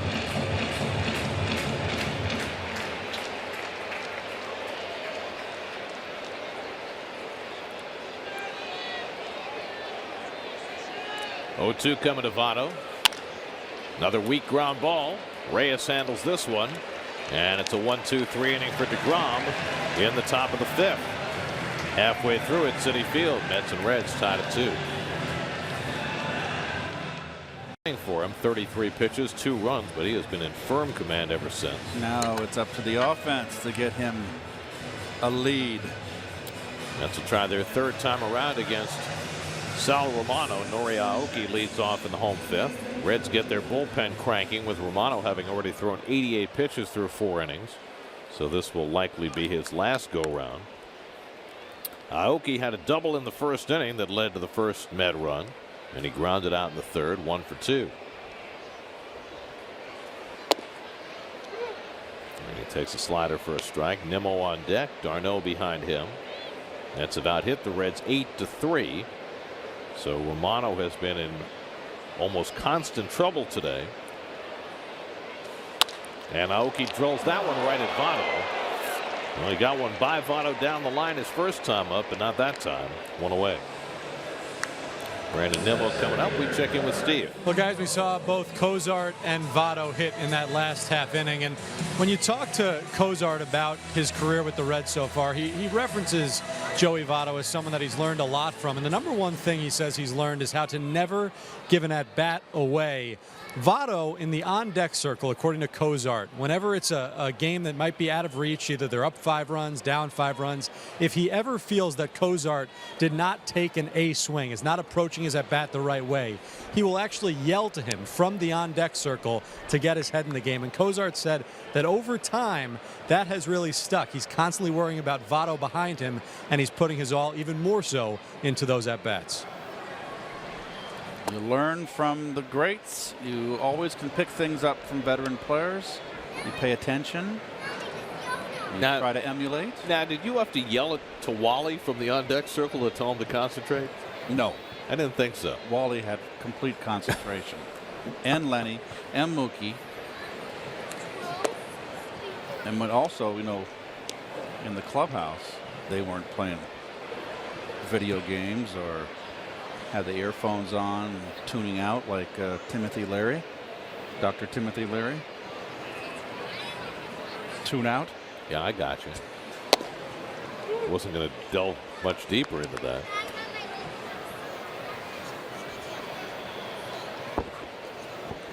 I mean, there was a Timothy Leary who pitched for the Mets. And that's why I had to make sure that I added the doctor. Nimmo lofts one along the line, a long run for Duvall to the sidewall, and he makes the catch. That's a terrific play by Duvall, who had to come a long, long way and then slam on the brakes to make the play on Nimmo for the second out. That's not an easy foul line to negotiate. Both sides, right and left field. Difficult for those corner outfielders. But well padded. So Romano has a chance for his first 1-2-3 inning of the day as he takes on Travis d'Arnaud, who had an infield hit his last time up. Interestingly, they're not playing as severe a shift against d'Arnaud this time. He dribbled one to the right side and hit it right into where nobody was playing. At that point, Votto was holding a runner on base, so he wasn't available, and Jeanette was shaded all the way over to the bag. This time he pulls one on the ground, backhanded by Cozart, and his throw is true to retire the side. So Romano has his first 1-2-3 inning, and we are through 5 at Citi Field. His family's happy. 2-2 game. Jacob deGrom has really settled in these last 4 innings.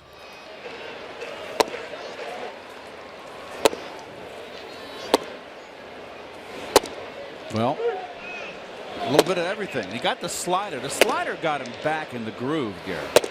Remember, he could not get that fastball over. And there's finally, he gets a strikeout on the changeup.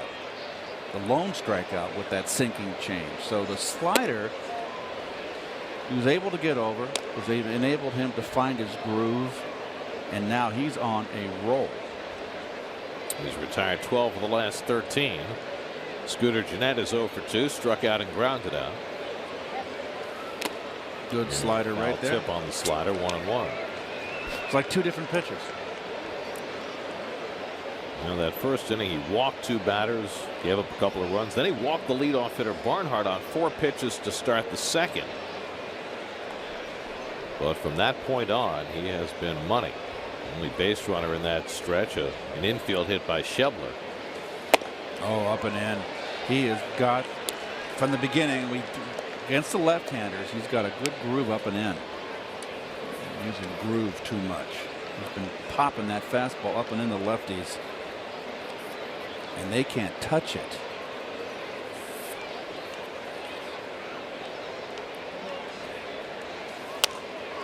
Comes in on the fists of Jeanette.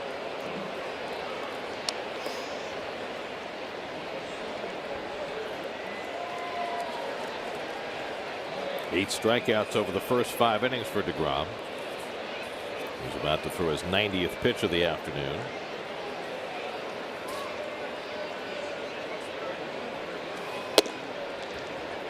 Changeup misses 2-2.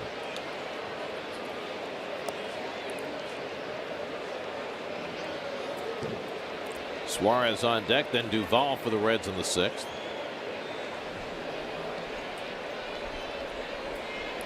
Two coming, and Jeanette lofts one out to right. Tyrone battling the sun.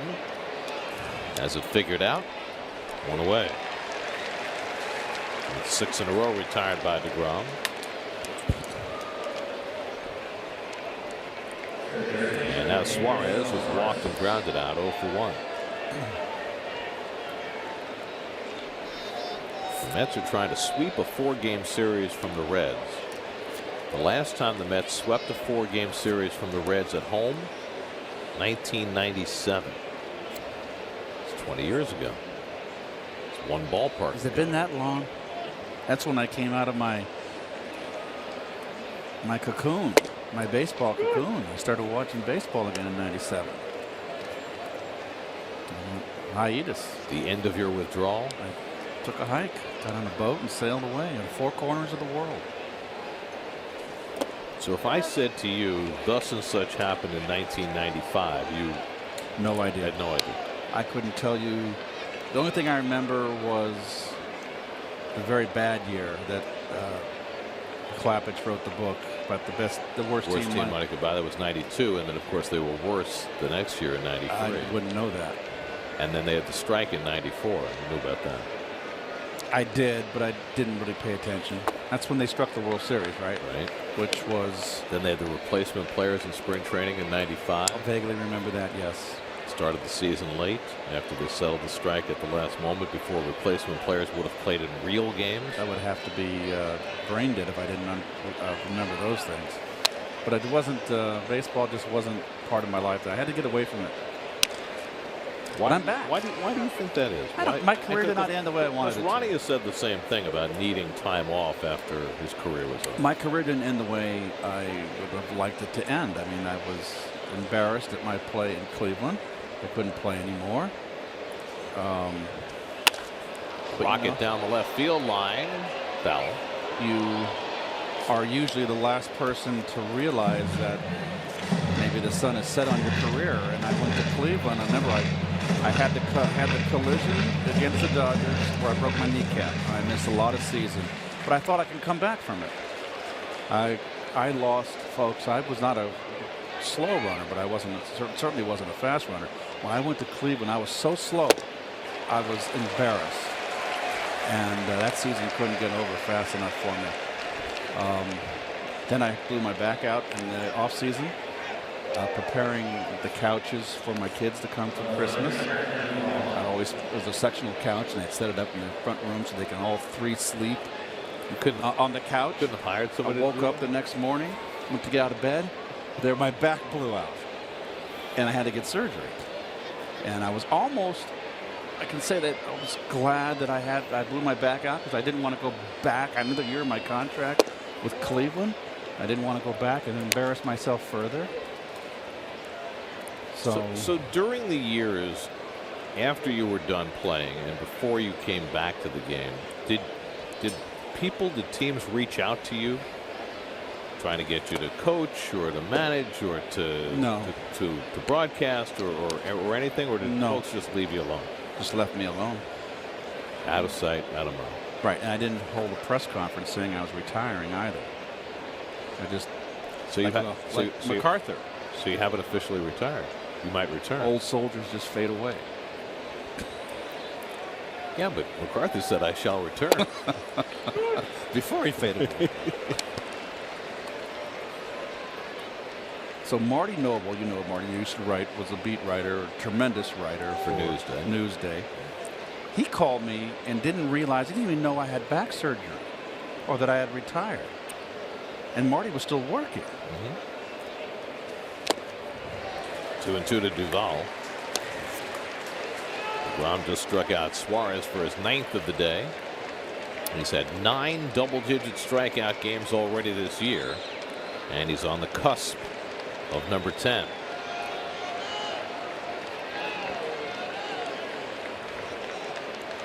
Two. Struck him out. 10 strikeouts for DeGrom. 10th time this year. What an effort. 2-2 game in the 6th. Travis d'Arnaud a run-scoring ground out. Dominic Smith a 2-out RBI single. Getting the Mets even after they fell behind 2-0 early. Jacob DeGrom 102 pitches through 6 innings. 10 strikeouts for the 10th time this year. First Met since Doc Gooden to have 10 double-digit strikeout games in one season. Asher Wojciechowski comes out of the bullpen for the Reds. And well pronounced, Gare. 20th game, excuse me. The ERA above 5. This is not a. Well, this is a Red. This Reds pitching staff is bottom in the league. Team ERA well over 5. Well, I had plenty of practice over the years. Marquette head coach, former Duke star Steve Wojciechowski. This is Asher Wojciechowski. I always remember Barney Miller, wasn't it? Was it Barney Miller? That's Wojciechowicz. Wojciechowicz. Sergeant, what was it? So was he a sergeant? I forget. Wojciechowski had some time with the Astros 2 years ago. Originally a first-round draft pick by the Blue Jays. He played at the Citadel. Not too many big league ball players coming out of that military academy in Charleston.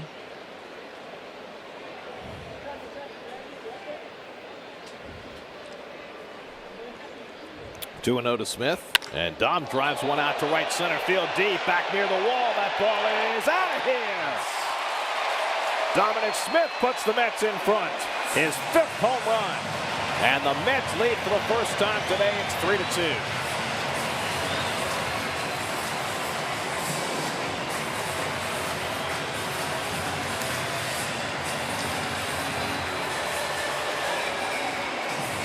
Mr. Wojciechowski meet Mr. Smith.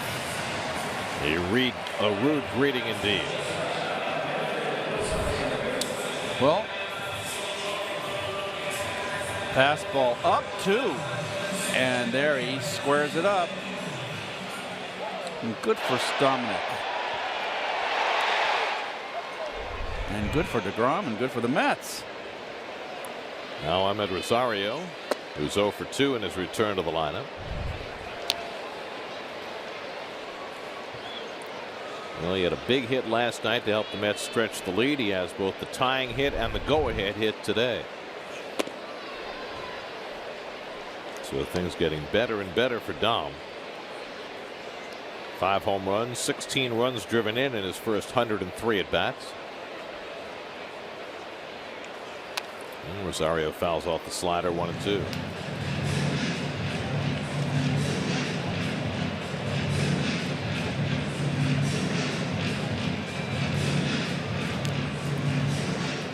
So Wojciechowski giving up the leadoff home run after Sal Romano went 5 innings. Romano allowed 2 runs, 8 hits, no walks, 6 strikeouts, no decision for him. And Rosario fouls back the fastball, 1-2. Wojciechowski has given up more than his share of home runs. This whole Red staff has, but that's 14 home runs he's allowed in 57 innings. Much like Amir Garrett, who we saw the other night. And they're pitching in that ballpark too, where they give up where the ball carries, but they've given up 8 in this series in this ballpark. Yes, they have. And that's 230 home runs the Reds have given up this year, by far the most in the National League. It's a lot of stiff necks.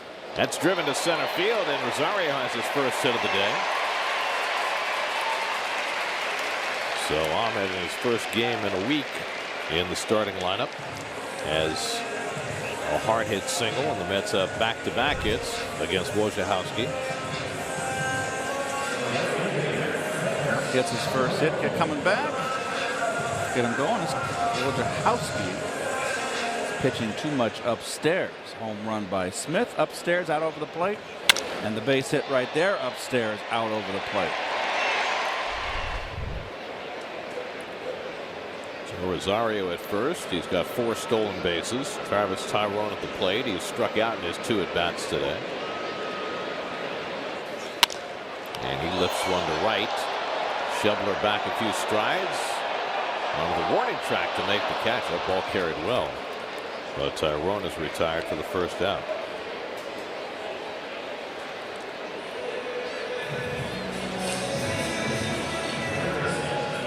So Wojciechowski finally gets an out.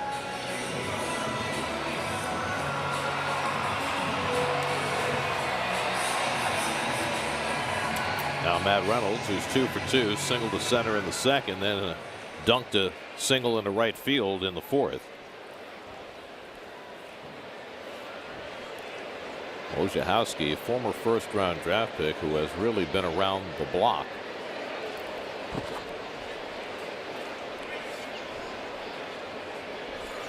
Drafted by Toronto, traded to Houston, selected on waivers by Miami, signed as a free agent with Arizona, released by the Diamondbacks this spring, and signed with the Reds in April. So Paul Sewald up in the Mets bullpen.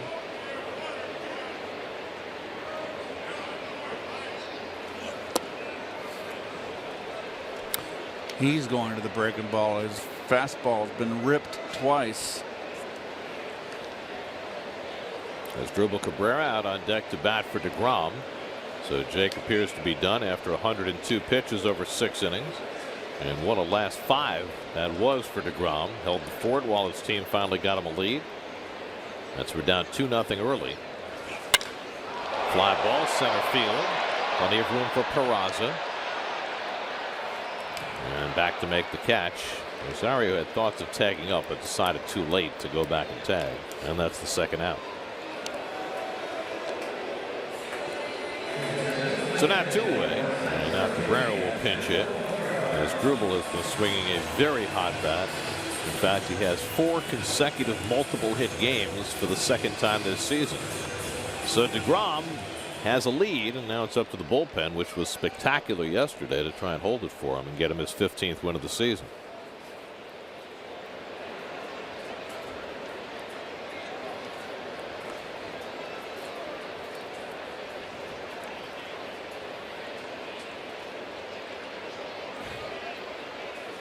And as Drupal takes a curveball for a strike.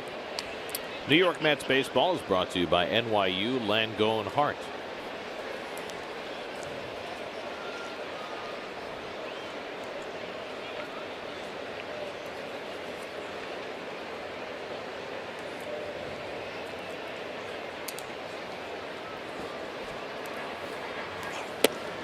Cabrera with 4 straight multiple hit games. Twice this year. The only other Mets who have accomplished that have been Michael Conforto and Yoenis Cespedes.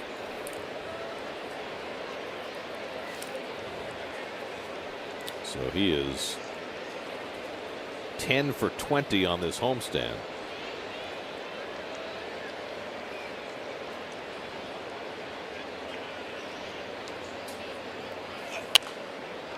And fouls away the fastball, 1-2.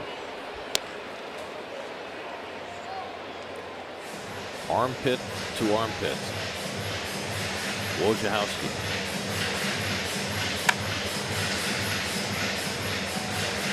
Yeah, that's a long one. 1, 2, 3, 4, 5, 6, 7, 8, 9, 10, 11, 12, 13 letters. It's not quite Van Landingham, but it's almost there. And that one hits Cabrera. So Cabrera, who has been banged up more than his share the last couple of years, takes a blow.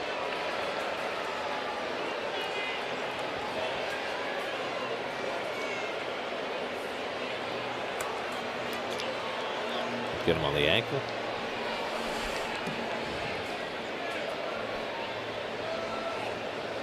Well,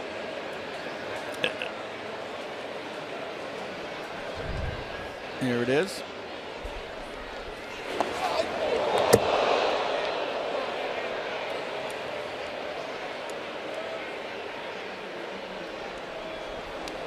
Yep, right on the ankle.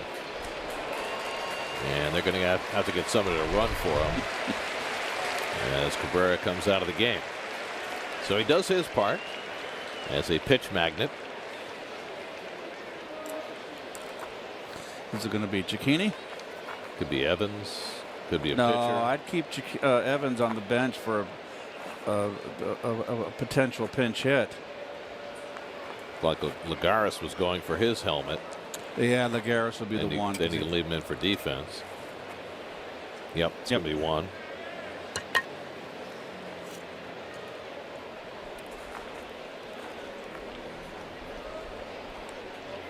So Lagares, who was getting the day off today because he had tweaked his oft-injured thumb, puts the oven mitt over that thumb and will go run the bases. And Cabrera, after getting whacked on the ankle by the pitch, comes out of the game. So 2 on and 2 out. Now Reyes, who's 1 for 3 today, singled and scored back in the first inning.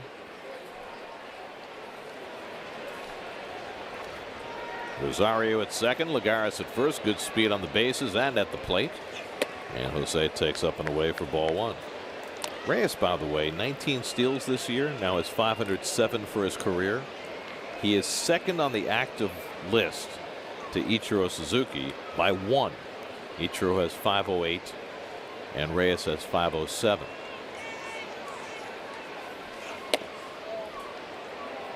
Ichiro is chasing other records. He's already set the major league record this year for most pinch hit at bats.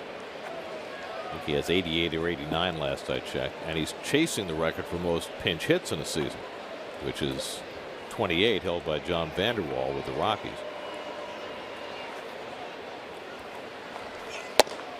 Here's a strike, 2-1. How many did Rusty get that one year in the 80s when he had that terrific year pinch hitting? Remember, he had 8 in a row. Yes, he got the 8th off of Ron Reed at Shea Stadium. I remember. Which tied the record. Right. Dave Philly, I think, had 8 in a row. Rusty was that. And Ron Reed was such a class act that Ron Reed, after Rusty got the big ovation and it was announced, Ron Reed walked, I remember, off the rubber, halfway to first base on the grass, and tipped his hat to Rusty. It's nice. What a nice gesture.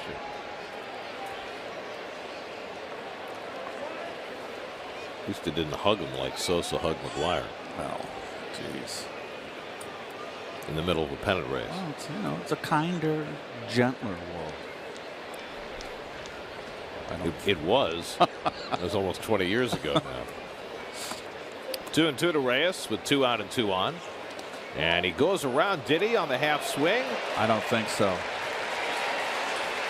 Well, the runners move up, and apparently he did not swing, and it's a wild pitch, and the Mets have 2 in scoring position. I thought he'd check swing. No, not even close here, right? You are correct. So now 2 in scoring position for Reyes with a 3-2 count. Rosario at third, Lagares at second.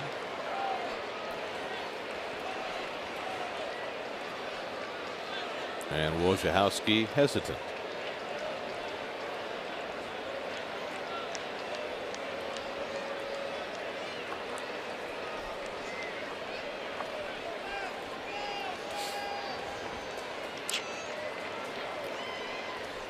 And Reyes smacks one to right, but Schebler is there. It's over his head. And 2 runs will score. Rosario and Lagares are in. Reyes pulls in with a 2-run double, and the Mets have a 5-2 lead. Well, he hit it right at Schebler, who stood his ground and watched it sail over his glove for 2 bases and 2 runs. Well, this ball is ripped, but Schebler just got a late break on it, and those are 2 big runs right there for the Mets and for Jacob deGrom, and who was in quest for his 15th victory. I'm surprised he threw him a fastball with an open base, but Reyes had it covered. Late season surge continues for Jose. Drives in his 48th and 49th runs of the year, and Brian Price is going to make a double switch and get Wojciechowski out of the game. With Nori Aoki coming up, Mets have scored 3 here in the 6th inning. Call to the bullpen brought to you by Memorial Sloan Kettering Cancer Center. More science, less fear. Pitching change for the Reds. Jackson Stevens coming in. Bat 9th, and Jackson Stevens will make his 2nd appearance of the series. Stevens pitched 2 hitless innings in the first game of the series on Thursday night. Mets have scored 3 runs in the 6th inning to take a 5-2 lead. Reyes at second with 2 out. Nori Aoki the batter. And Reyes takes off for third. The throw by Barnhart. And Suarez couldn't get back to make the tag. And Reyes has his 20th stolen base of the season. And now 508 to time with Ichiro Suzuki for the active lead. 2 out, steal a third. I've never been a fan of that, but he got there. Well, Stevens paid him no mind at all, and Suarez was playing far enough off the line that he couldn't get back to make a clean tag. And Reyes was able to keep his fingers on the bag, sufficient to be safe.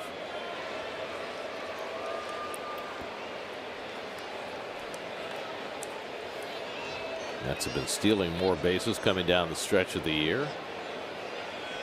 Still dead last in the league, though. Grounded out to Jeanette.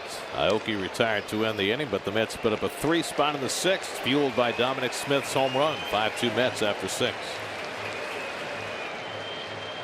From center field to left field, Juan Lagares, who pinch ran, stays in center. Nori Aoki moves from left field to right field, and Paul Sewald will be the new pitcher for the Mets as we go to the 7th. There's Sewald's numbers on the year. The 5 losses are the only blemish, and he's been very consistent, and you can see very tough on right-handers. Only hitting .211 against him. Hard fastball in, a hard slider 3/4. Goes after hitters. That's what I like most about him. Sewald worked 2/3 of an inning on Friday night in game 2 of the series. Allowed no runs, 1 hit. He'll get the lower third of the order here in the 7th. Scott Schebler leads off. And Schebler takes a slider for a strike. Schebler had an infield hit his last time up. The only base runner against DeGrom among the last 16 batters he faced.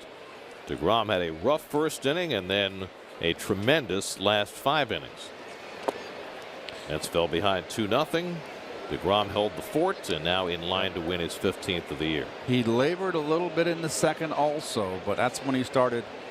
The 3rd inning is when he really started turning it on. He had that 1-2-3 inning, 3 ground balls right in the fat of the order. Votto, Jeanette, and Suarez. And he was on his way. DeGrom threw 102 pitches over 6 innings, 2 runs, 3 hits, 3 walks, 10 strikeouts.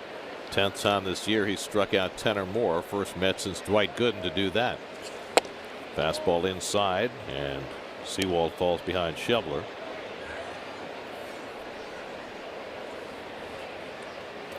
So DeGrom, whose goal is to get to 200 innings, is now at 188 1/3. Reds box score brought to you by Infinity. Empower the drive. Zack Cozart and Adam Duvall had RBIs in the 1st inning. Nothing since, just a skinny infield hit over the last 5 innings. Last night the Mets bullpen was tremendous. 4 hitless innings from Bradford, Smoker, Familia, and Callahan. And that's inside, a leadoff walk to Schebler.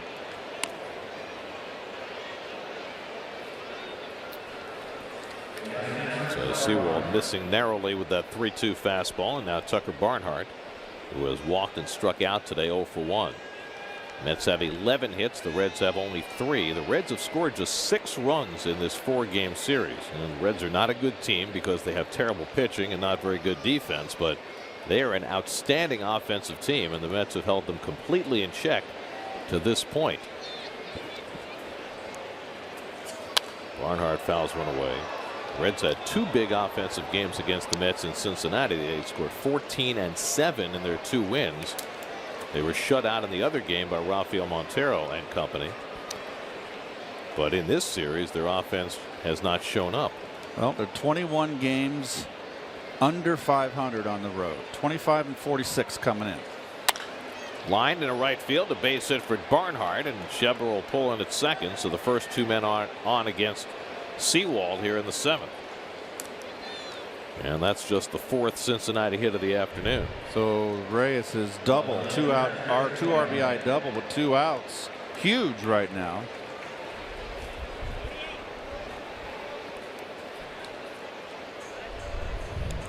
So now Patrick Kivlahan will bat for the first time. Came in on the double switch in the last half inning. Kivlahan started yesterday in right field, went 0 for 3 and a walk.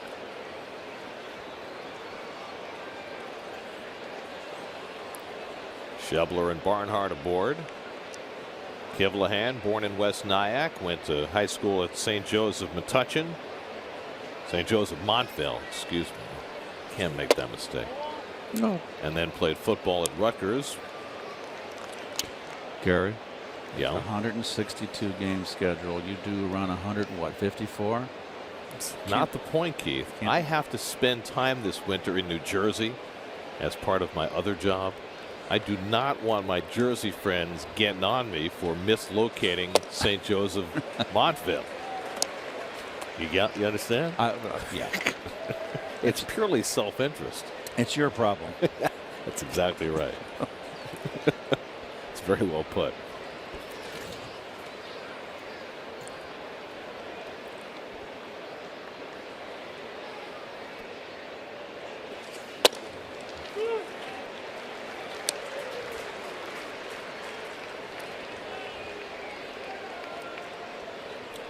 One and two to Kivlahan with Jose Peraza on deck.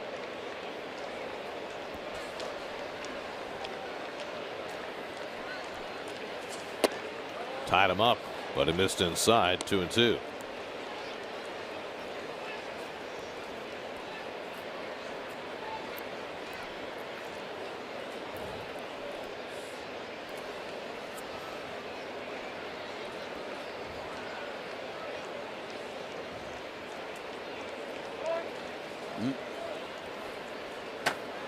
Darno out to talk to Sewald, who needs a ground ball in this spot. You know, we've talked often this year about how DeGrom is the last man left standing in the Mets pitching staff. We have a last man left standing on our crew. Our last intern. Yes. Evan Leishman. All the other interns have gone back to school. They've gone home. They quit. They went away. That's on the outside corner, and Kivlahan's caught looking for the first out. But Evan Leishman, he stuck it out as long as he could possibly stay. And now he gets to go back to school, back to Westwood, UCLA. He stuck it out. He really showed me something by not being eager to get back on the UCLA campus. Have you ever walked the UCLA campus? I can't imagine why he would have stayed with us 1 second longer than he had to. I strongly recommend it. It's a beautiful campus. Jose Peraza takes a strike, and their football team's 2-0. Yes, how about that? Blasted Hawaii last night. So, Evan, great work this summer. Thank you for all your help. You've been a great intern. Now, go back and enjoy your junior year. Double play ball to Rosario. Reyes with the turn and a wide throw. And Peraza's safe at first. And Reyes normally so sure with his throws. That was not even close. This is tailor-made. No need to rush. The runner he just choked the ball. You're right. Jose usually, gets the job done. So that keeps the inning going. No error because you can't assume the double play. 6-4 fielder's choice erases Barnhart for the second out. So Schebler at third, Peraza at first, and now Zack Cozart, who has the only RBI hit for the Reds today.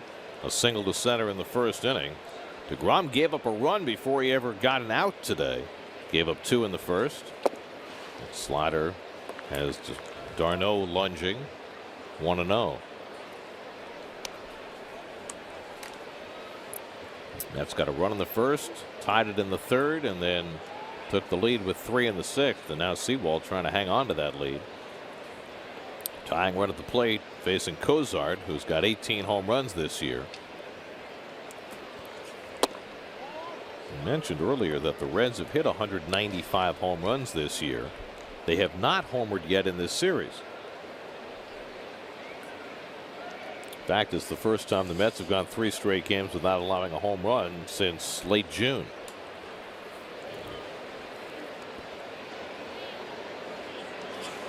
Cozart hits one in the air, deep left field. Can you believe this? Back near the wall, Nimmo, and it's out of here. Cozart ties the game with a 3-run homer. The Reds' first home run in the series. His 19th of the year. And just like that, DeGrom's chance for a win goes by the boards. It's now 5-5. Well, that is a bloody shame. And no one feels worse about that than Jose Reyes. Down and in. They love that ball down, don't they? Inning should have been over, but the Mets unable to turn the double play, and Cozart makes them pay.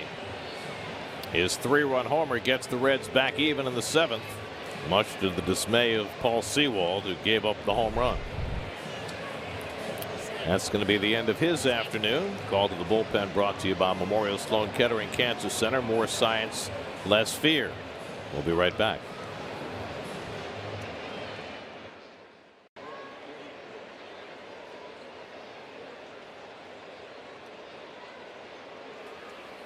Jerry Blevins in to face Joey Votto in what is now a tie game in the 7th inning.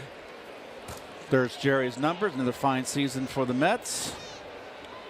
66 games, 43 innings. He has been their strategic left-hander. Had a rough game on Friday night. Faced 6 batters, gave up 4 hits, including 1 to Votto, who grounds 1 foul, and it's 1-1. So the Mets got themselves a 3-run lead. Looked like they might be able to hold it. Double play ball, but double play not turned. Taylor made no reason to rush. Jose didn't rush, but watch him just hang on to the ball too long. He got it, just hung on to it too long, and the throws up the line. Votto drives one to right. That's in for a base hit. Aoki gets it on a hop, and Votto gets a base hit against Blevins for the 2nd straight time. And the Reds now have the go-ahead run aboard with 2 down. Fastball in. Votto up to the task. Nothing. Whenever when you're a fielder, folks, and you make an error, you just, with a game on the close on the line where it can hurt, you just kind of got your fingers crossed saying, please, let's not let it cost us. And what makes it worse in this case is it's not charged as an error, so pitcher still gets tagged with the earned runs. Yes. If it's an error, at least the runs are unearned. Not this time. Seawald, next batter, fell behind 2-0, gave up the 3-run homer to Cozart to tie the game.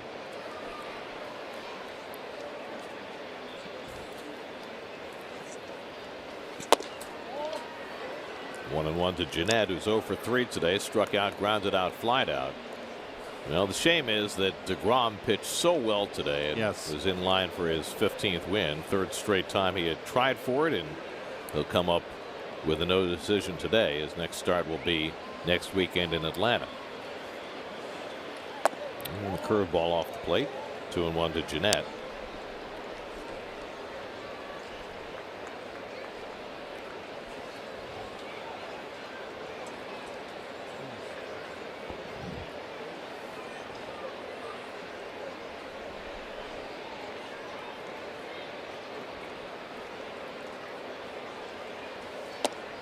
And Jeanette takes one on the corner for a strike. He didn't think so, but Shane Livensparger said it caught some plate. 2-2.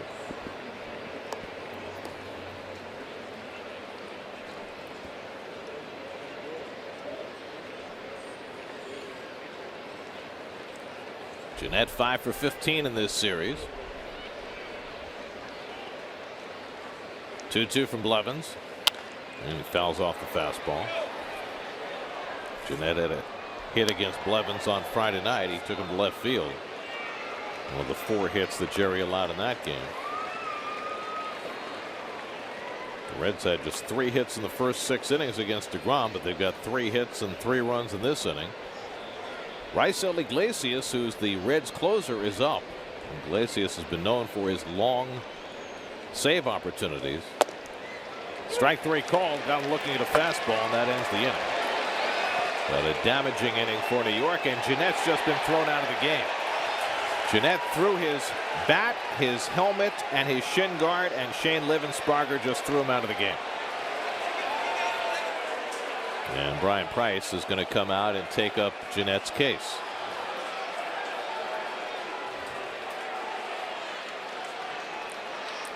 We're going to keep it right here for the 7th inning stretch.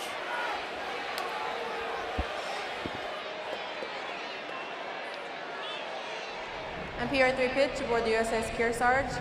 Please stand and remove your caps as we honor America by singing God Bless America.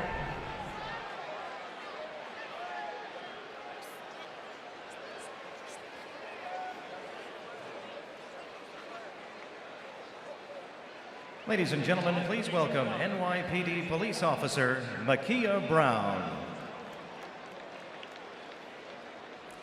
God bless bless America, land that I love. Stand beside her and guide her through the night with the light from above, from the mountains to the prairies, to the ocean, toyed with foam. God bless America, my home, sweet home. God bless America, my home, sweet home.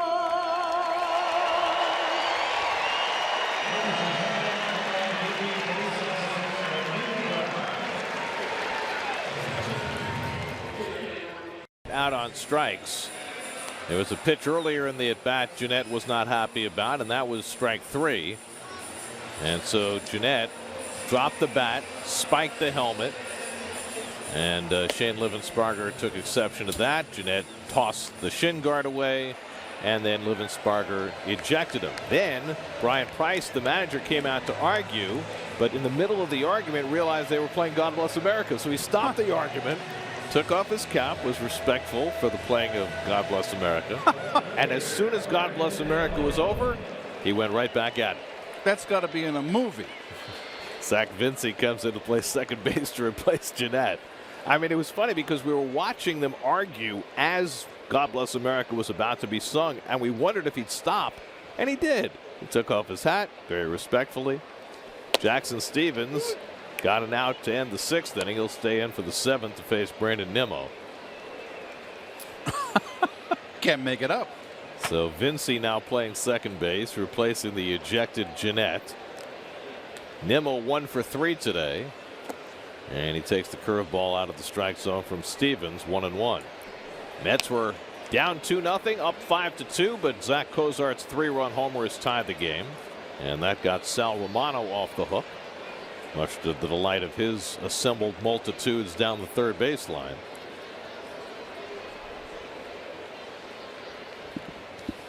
And Nimmo fouls one away.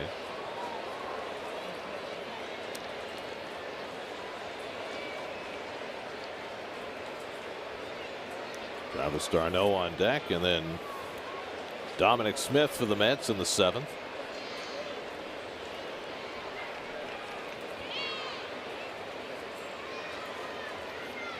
One-two from Stevens, and he hits him. Jeez. Well, last inning it was Cabrera getting hit by a pitch, and now it's Nimmo who gets hit by a curveball.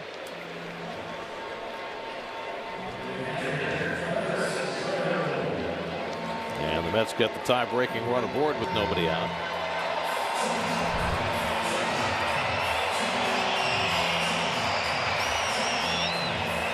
Got a knee. Okay, yeah. Well, no histrionics from Nimmo. And here's d'Arnaud, who's 1 for 3. Drove in a run with the first inning ground out, had an infield hit in the 3rd. And Travis takes a letter-high fastball. Dominic Smith, who's had the big hits for the Mets today, is on deck. He drove in the tying and go-ahead runs before the Reds rallied to tie it on Cozart's home run.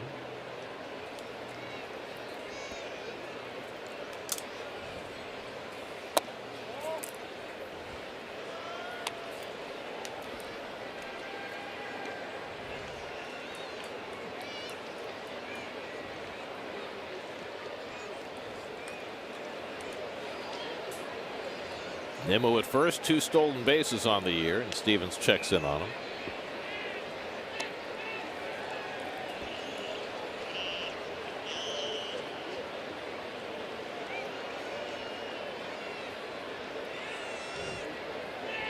Stevens, the 3rd Cincinnati pitcher of the day, facing his 3rd batter. And breaking ball down, 2-1. Tucker Barnhart with another fine block. He is automatic back there.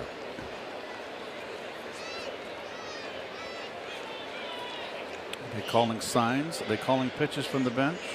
Maybe throws to first, that kind of thing. Step offs. Who knows?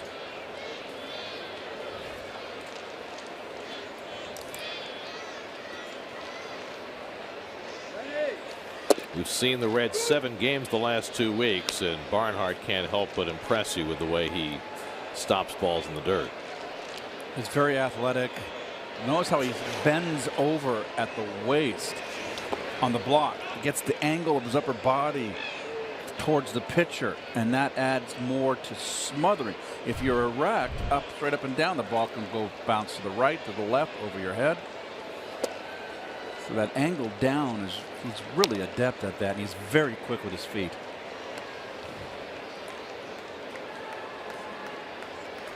Well, Stevens has run a full count to Darno. Nimmo at first and nobody out.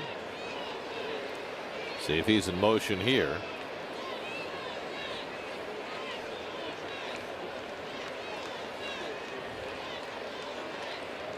Nimmo not running, and Darno fouls it away.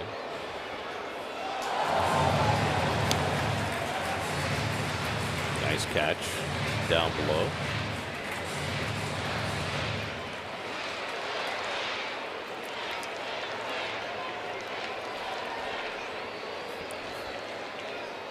Jackson Stevens pitching in just his 3rd big league game. Made a start for the Reds earlier this year, a relief outing in this series, and now out there for the 3rd time. Another 3-2 pitch coming to Darno, and he lifts one to right field. Schebler waiting for it with the sunglasses on. 1 out. And we showed you Barnhart blocking those pitches. He talked with Steve Gelbs earlier this week about his blocking technique. He is making sure both of my knees get down to the ground first and beating the ball to the spot where it's going to be, and hopefully deaden it enough to keep it in front of me. And if I got to throw somebody out, make a good throw. What do you have to do? I mean, with your chest, are you trying to get over the ball? Are you trying to get to the ball? Yeah, trying to get over it a little bit just to create an angle that I can make sure the ball goes down towards the ground and doesn't pop up and shoot side to side. So yeah, I try to keep it as close to a 45-degree angle as I can with my upper body. But you know, to be honest with you, it all sounds good and sounds great and everything, but you got to be almost a hockey goalie back there at times, and doesn't really matter what it looks like as long as you knock it down and keep it in front of you. That's the end goal. Zach Vinci just into the game, gets the forced play at second on Dominic Smith for the 2nd out. Well, Barnhart talked about what you talked about, bending that body over a 45-degree angle, but you know, it's all hands on deck, right? Whatever it takes. And he's athletic too. I mean, it's a whole combination of things. Those are probably the things that are foremost in his mind, but it's also getting his body in position. There's a whole lot that goes into blocking balls. There's Rosario, who had a base hit his last time up and scored a run. 1 for 3 in his first game in a week. Smith at first with 2 down.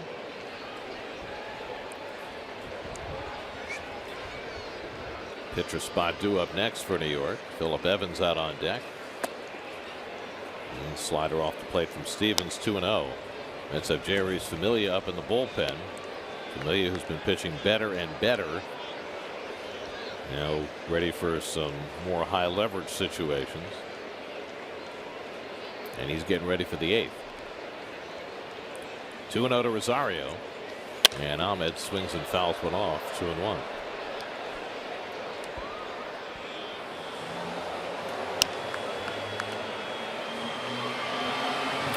Nationals lead the Phillies 3-0 in the 9th. If they close that out, their magic number will be down to 1 for clinching the National League East. Depending on what the Marlins do today, Marlins are 5-5 with the Braves in the 7th.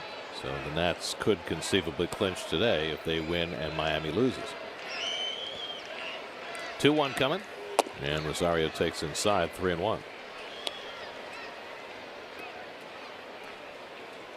Word on Asdrubal Cabrera, right ankle contusion, x-rays negative after he was hit by a pitch in the last inning.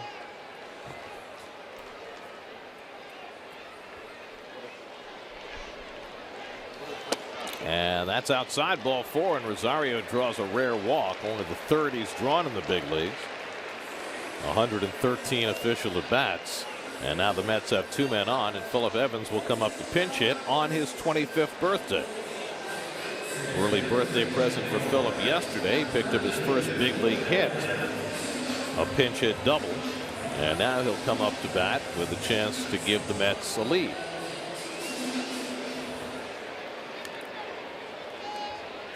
Evans has had 2 at bats. He's hit 2 line drives. First one into a double play, and the second one that 2-base hit last night. Smith at second, Rosario at first with 2 out.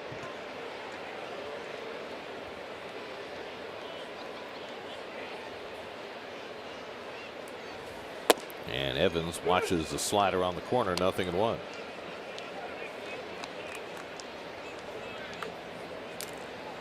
That was his season in Vegas this year. He won a batting championship in Double-A for Binghamton last year. Stocky kid.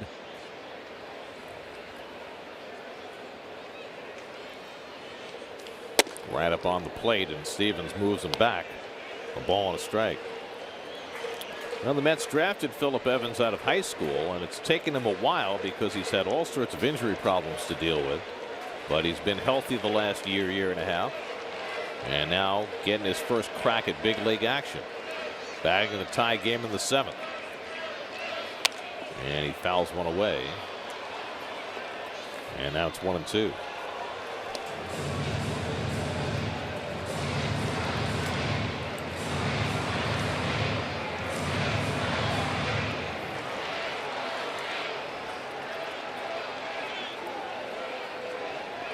Matt Reynolds on deck.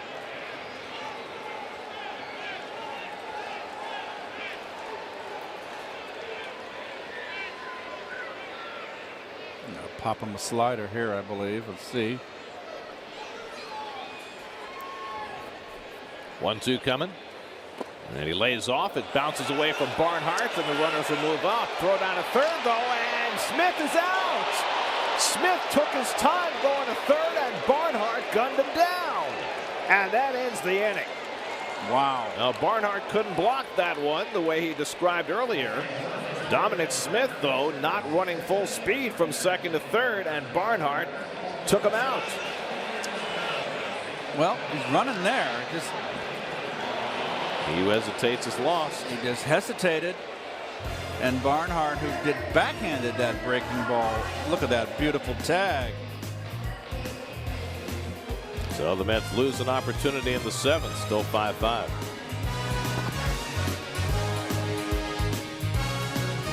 First time since he's come back from his blood clot surgery, J.R.'s Familia will work for a second straight day.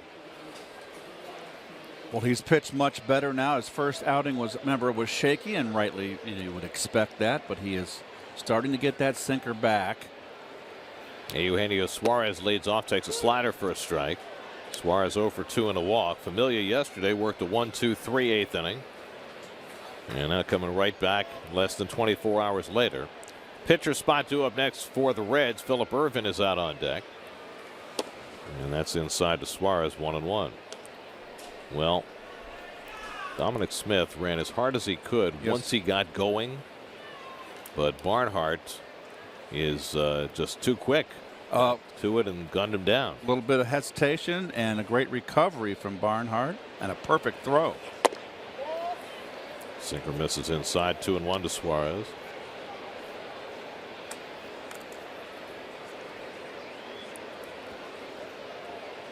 So the Reds trying desperately not to get swept, coming from 3 runs down to tie and then short-circuiting a Met chance in the 7th. And that's laced into center field, a base hit for Suarez, and they have the lead man aboard to start the 8th. Out of Town Scores brought to you by your Tri-Honda dealer. The Nationals win, and so they've clinched at least a tie for the National League East, and they can clinch outright if the Marlins lose to the Braves today. St. Louis is rolling again, trying to make it 7 of their last 8. They're up 5-0 on the Pirates. Brewers and Cubs. Brewers trying to sweep that series. They can get within 2 games if they win. So can the Cardinals if they win and the Cubs lose. And the Mets are going to Chicago for a 3-game series starting Tuesday night. Here is Phillip Ervin who started the first 3 games of the series, went 3 for 12, and now up with the go-ahead run at first, and we'll see if he's asked to bunt him over.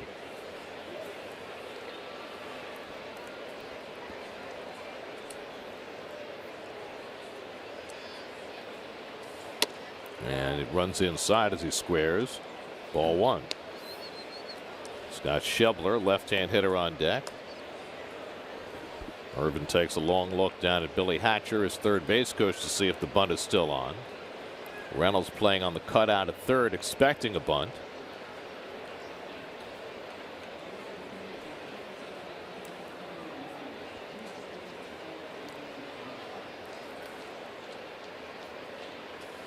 And Irvin lays it down. Familia will go to first with an underhand. Oh. That's a long underhand toss. 1-4 on the sacrifice. It's a little risky right there, but remember, Familia has always had a little bit of uneasiness about fielding the ball and throwing it. I thought he got much better last year. I agree. But he's been out a long time He's been this out. season. He's rusty. So the go-ahead run is in scoring position with 1 out. You got the left-hand hitter up, the switch hitter Barnhart on deck. And the Mets are going to pitch to Schebler, who has an infield hit and a walk today, 1 for 2.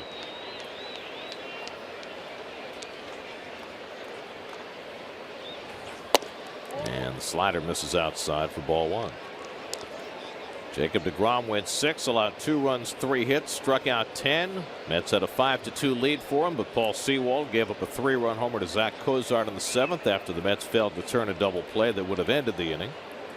Jerry Blevins faced 2 batters, and now Familia facing his 3rd.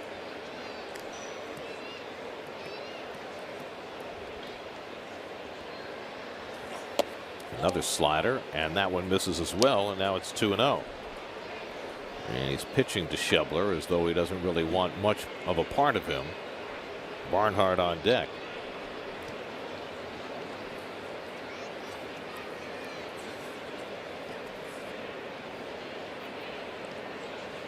Schebler is 0 for 4 against Familia in his career.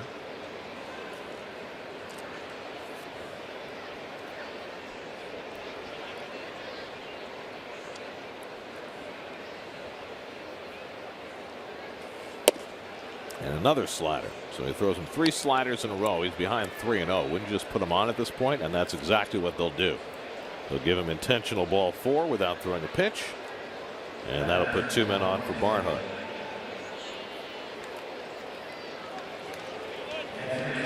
So Tucker Barnhart, who played a big role in short-circuiting the Mets in the last half inning, now gets a chance to give his team the lead. Barnhart has a walk and a single today, 1 for 2. 3 for 9 in the series.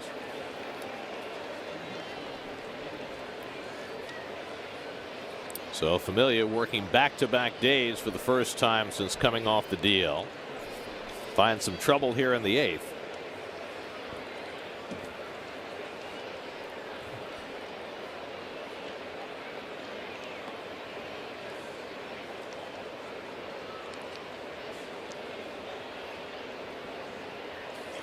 And Barnhart fouls back the fastball, 0-1. Just noticed now, Gary, that the home plate umpire, Leivensberger, he doesn't get down low. He sits way inside. To me, it's got to make him a high ball umpire. His eye level is letter high. He doesn't get down in a squat, doesn't get close to the catcher to look over his shoulder. And he gets down late. Line left center. Lagares over. Can't get it. It's up the gap, and the Reds will take the lead. Suarez will score. Schebler around third. He runs through a stop sign. Thrown to the plate by Rosario, and he's out at the plate. But the Reds get the lead as Barnhart drives on the run to make it 6-5 Cincinnati. Schebler ran through Billy Hatcher's stop sign, and Rosario made a perfect throw to Darno to gun him down at the plate. Going right with the pitch into left center field. And you've got to know the situation here, the back runner, Schebler. I mean, you're relying on your third base coach. You got 1 out. I mean, what are you thinking? Perfect relay. And another thing too, how can an umpire see now? He's blocked, his view's blocked. Why is he positioned there? Can he see the front of the plate? I say no. He might be safe, by the way. I'm not sure d'Arnaud got him before he touched the plate, and the Reds are going to challenge the call.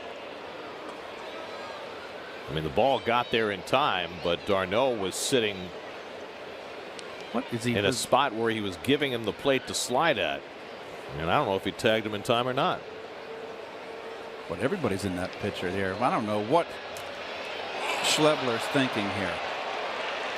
I mean, you got to pick up your third base coach. I mean, he ran right through him. I mean, Billy had his hands up in the air right in front of him. Christ.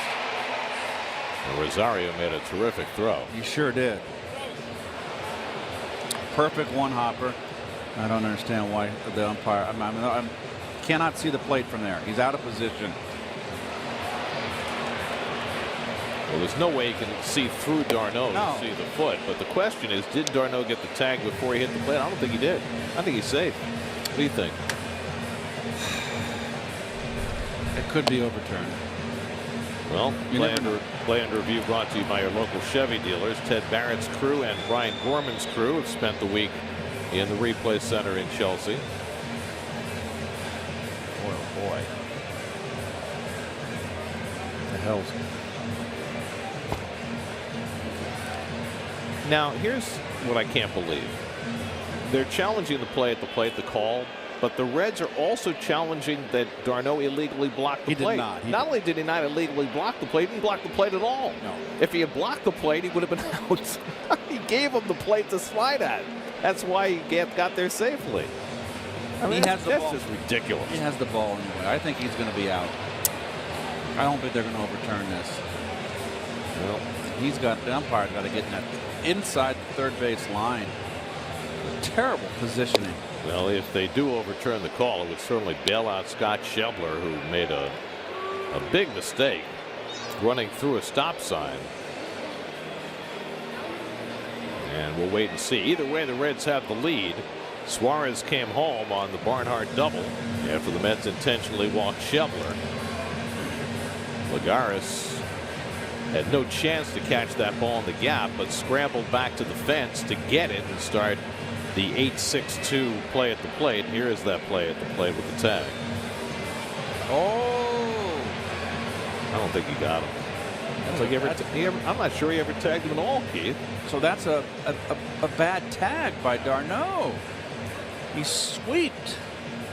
I mean, all he had to do was put the glove on the plate and let Schebler slide into it, but let's see. Here's the call, and he's so 2-run score on the play, and Schebler does get bailed out on the poor tag by d'Arnaud. So it turns into a 2-run double, and it's 7-5 Cincinnati. And d'Arnaud doesn't understand it, but if he watched the replay, he would. He will. He did not put his glove down. And now Terry Collins is going to come out and argue, and he gets thrown out of the game. Automatic, right? Well, you're not supposed to argue once the call has been made from the replay center. But Terry comes right out to the crew chief, Jerry Lane, and says, what the heck? But I'll tell you, Keith, I thought all along he was safe. It was certainly not a violation of the plate blocking rule because he didn't block the plate at all, but he didn't tag him. Number one, they've taken away the argument for the managers with this. I mean, what's Jerry Lane saying? Hey, Terry, we're getting it from Chelsea. It's not his call. Get in the cab and go to Chelsea. Argue with them. That's all it is. It's a show at this point for Terry because you're right. The umpires on the field they don't have any jurisdiction. So it's a 7-5 Cincinnati lead. It goes in the books as a 2-run double for Barnhart. Terry has been ejected. He'll give his lineup card to Dick Scott, his bench coach. Dan Worth will run the pitching. So just not a good tag by d'Arnaud. And that young man right there, but you ran through a sign. Bailed out. Yep. You did bad. You just got lucky. So Familia asked to work back-to-back days, and this has not worked out as planned. A single, a sacrifice, an intentional walk, and a 2-run double. And the Reds have rallied to go back in front. Here's Kivlahan up for the second time. He came in on a double switch, struck out looking in the 7th. That was against Paul Sewald. Mets had a 5-2 lead, but Cozart with a 3-run homer in the 7th to tie, and now Barnhart a 2-run double in the 8th to give Cincinnati the lead. And Kivlehan fouls one at the plate, and it's 1-1.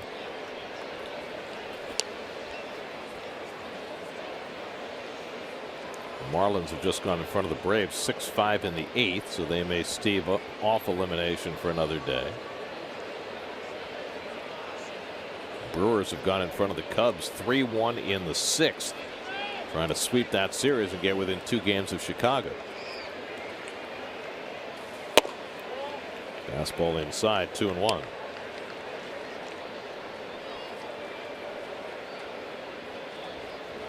So while most of the division races are long since decided, that National League Central is by far the closest race.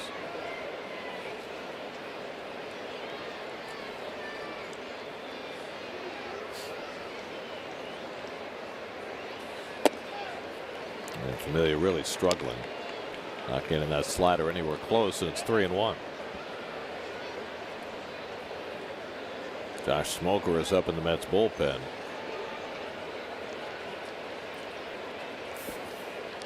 Familia threw 13 pitches in his outing last night, but not as sharp today. And that's lifted out to right. Aoki back a few strides. Tagging at second is Barnhart. He'll go over to third. Now there are 2 out.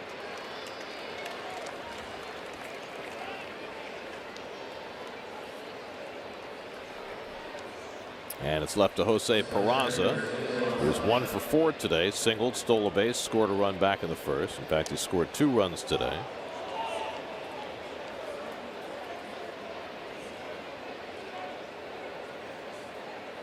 Michael Wacha and the Cardinals shutting out the Pirates into the 7th inning, 6-0 St. Louis, as they try to get within 2 games of the lead in that NL Central as well. And Peraza takes inside, ball 1.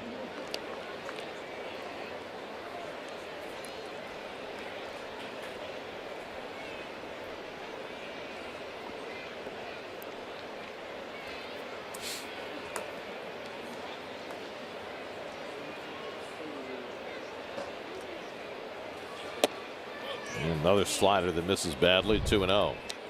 Well, there's Hatcher right here waving the first runner on to the left of your screen. Up a big holdup. What more can you do? And you should have been out. The only other thing he could have done was get a lasso and throw it around Schebler's waist.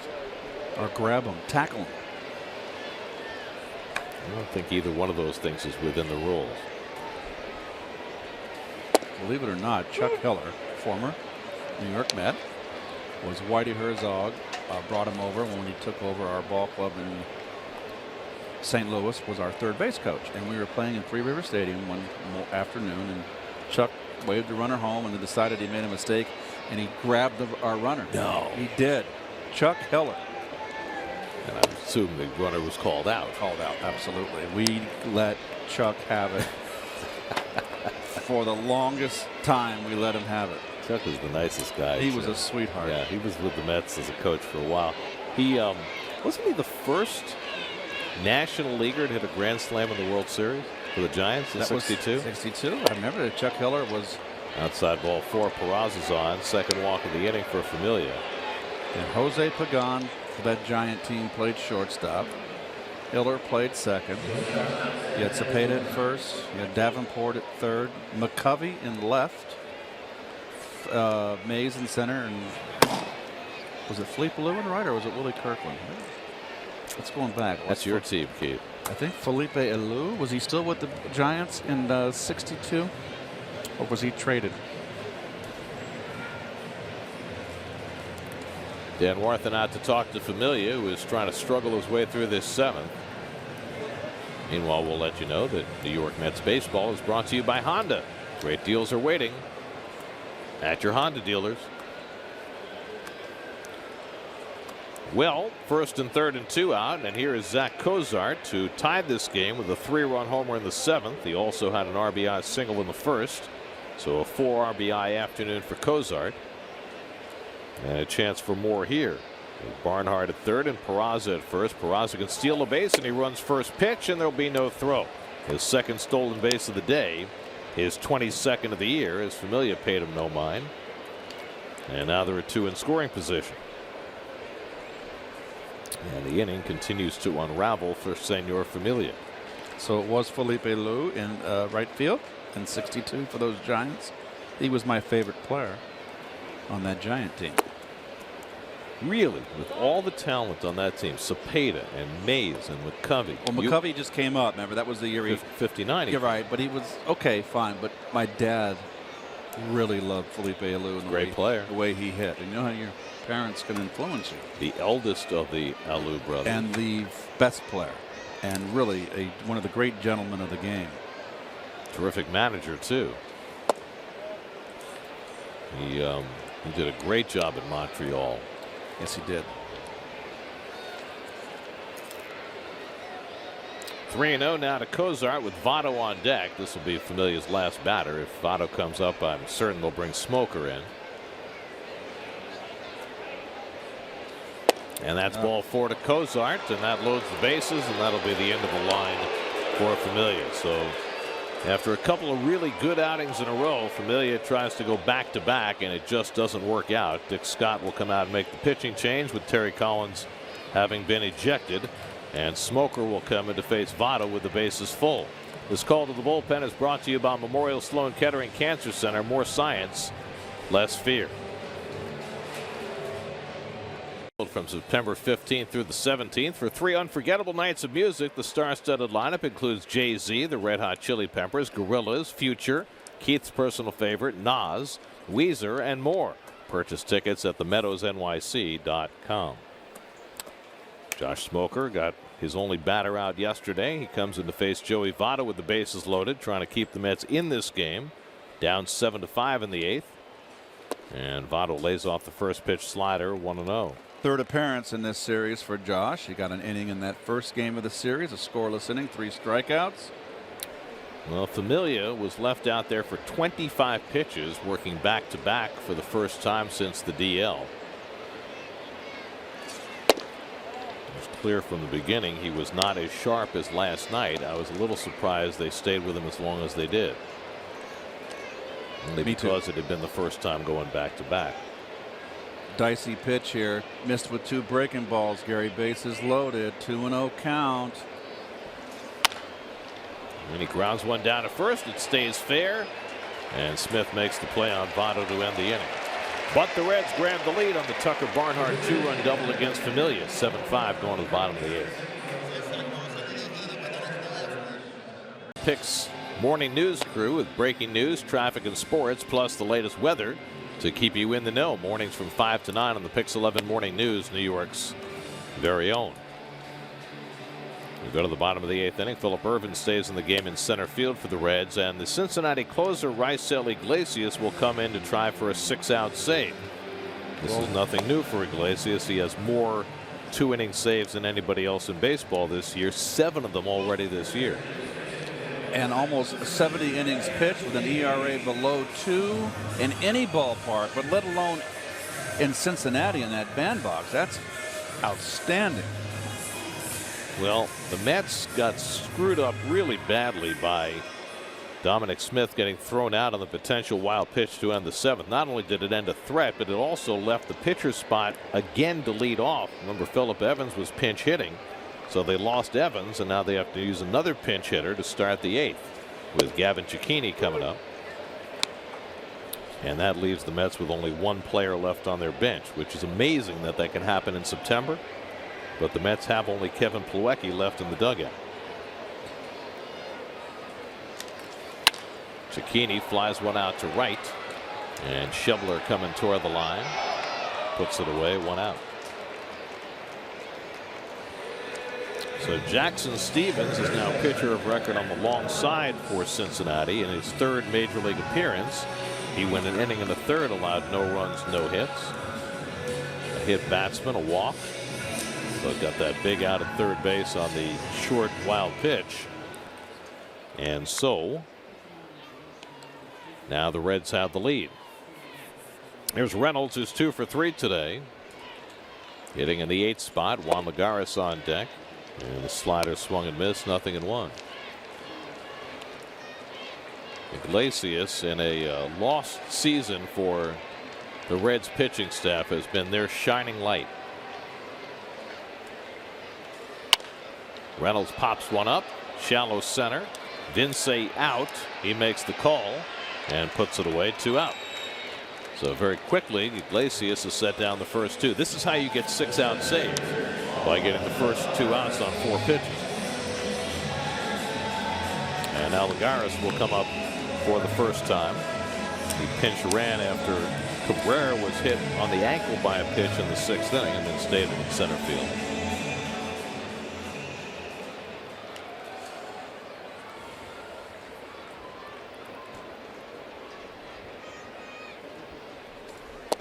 And the slider off the plate for ball 1.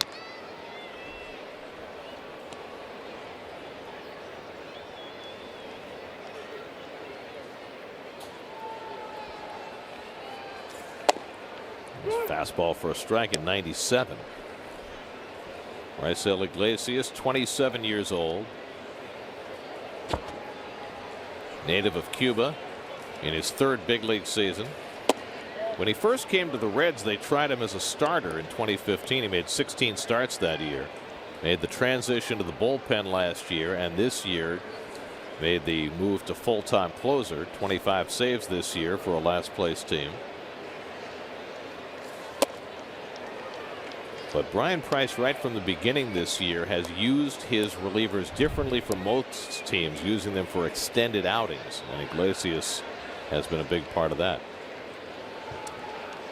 Big, tall, lanky kid almost turns the back to the hitter. Almost. Lagares held the swing on the slider, 3-2. Lagares can get on. Jose Reyes would be next. The Reds 7 runs, 8 hits. The Mets 5 runs, 11 hits. Mets were down 2-0, up 5-2, and now down 7-5. And Lagares lines one, base hit. And that'll get the tying run to bat in the 8th inning. 98-mile-an-hour fastball might have broken his bat, but he has himself a 2-out hit. Gets a fastball here, inner half.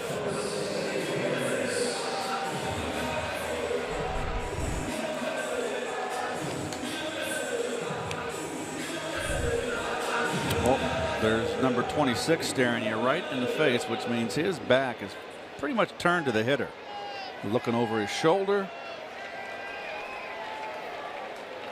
That's a whole lot of body that's got to come almost a half turn to get squared up to the hitter. Now Reyes, who is a single, a double, 2 RBIs today, and a nice backhand stop by Barnhart to keep that from going to the backstop. Reyes with the 2 RBIs today now has 49 for the year, and of course he hasn't been leading off all season. Charlie Blackmon last night for the Rockies got to 88 RBIs out of the leadoff spot, which ties the National League record that Craig Biggio had held, most RBIs for a leadoff hitter. I mean, 88 RBIs in the National League with the pitcher batting in front of you is amazing. Popped up behind second base, and it's Cozart making the call and the catch, and that retires the side. So Iglesias looking for 6 outs, gets the first 3. 7-5 going to the 9th. Park, very quiet, very peaceful. A lovely afternoon. And here in the big park. Our next picks telecast Saturday. Mets take on the Braves. Coverage begins 6:30. Spectrum picks pregame right here on New York's very own Picks 11. It'll be the middle game of the series in Atlanta. Hansel Robles hasn't pitched in 6 days. He's on to pitch the top of the 9th. Well, it's been an up and down year, and there's been some very low moments for Robles and some very high moments.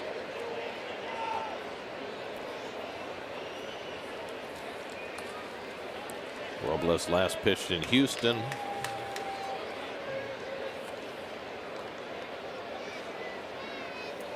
Actually pitched against the Phillies on Monday.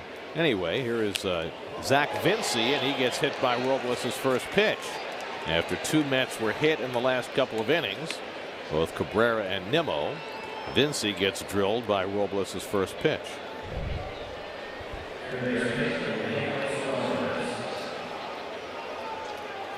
Oh, well. Vinci, who doesn't even have a big league hit, now has a big league hit by pitch. He can smile about it. First time he's been on base in the big leagues. Now Eugenio Suarez is 1 for 3 and a walk.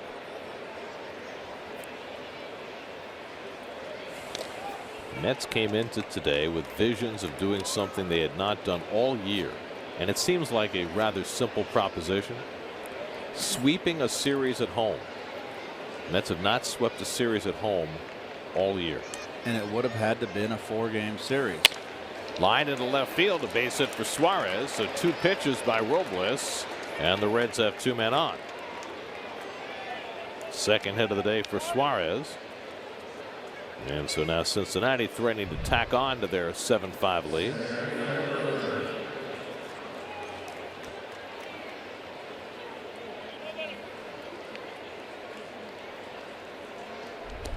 And Phillip Ervin will be the batter up for the second time. He sacrificed his first time up, and every chance he'll be asked to bunt again. Ervin pinch hit in the 8th. Sacrifice, stayed in the game in center field. They intentionally walked Schebler to get to Barnhart, and then Barnhart drove in 2 runs to give the Reds the lead. Mets look for the bunt, and this time he's set to swing, and he takes a slider for a strike.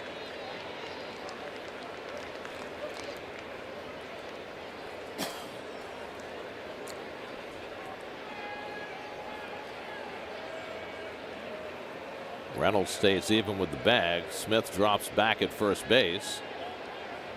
I'm not convinced he's not bunting. Not. Takes a swing at a fastball, and it's 0-2. 2-run lead. I figure Mr. Price over there in the Reds dugout figures that's enough with Iglesias out there. We're looking for a big inning.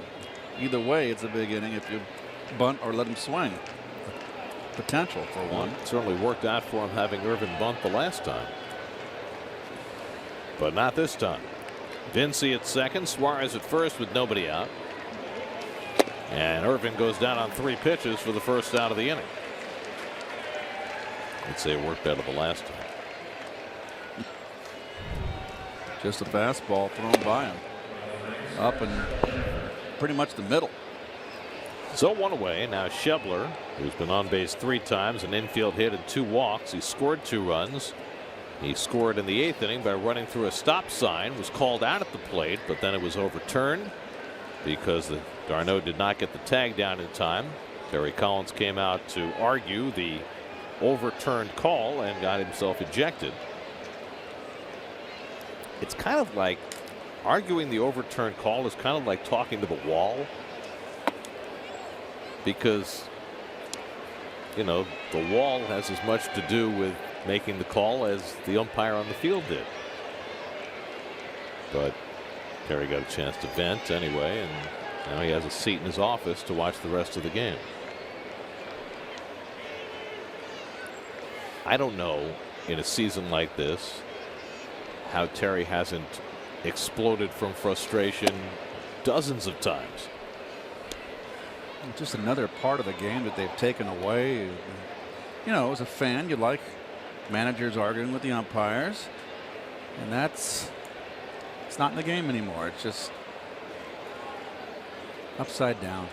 There are a few calls that are made that are not reviewable, that every once in a while a manager can come out and scream and yell about, but not often. 2-0 to Schebler, and that misses badly. And now Robles behind 3-0. Mets have used 6 pitchers today. Jacob deGrom had 1 bad inning, 5 outstanding ones, left with a lead. But after yesterday getting 4 hitless innings from the bullpen, it has not gone so well today. Both Sewald and Familia stumbling on this afternoon.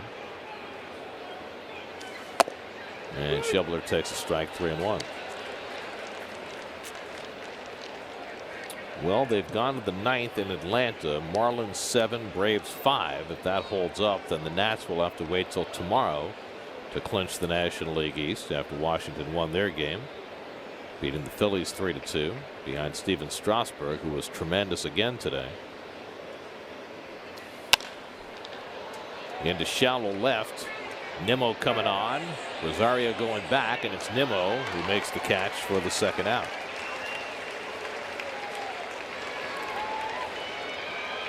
So 2 out and 2 on.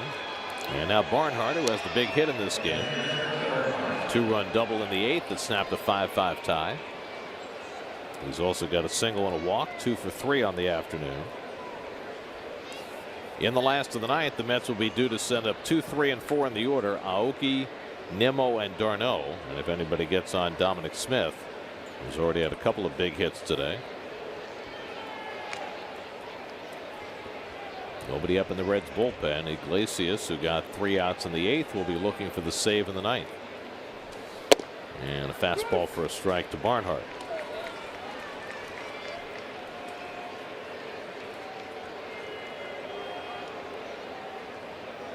The game in Chicago's gone to the 8th inning. Brewers 3, Cubs 1. Milwaukee trying to sweep that series from Chicago and tighten up that NL Central.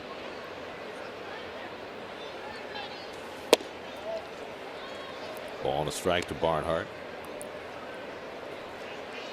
Mets will face Jose Quintana, John Lester, and Mike Montgomery, 3 lefties in Chicago.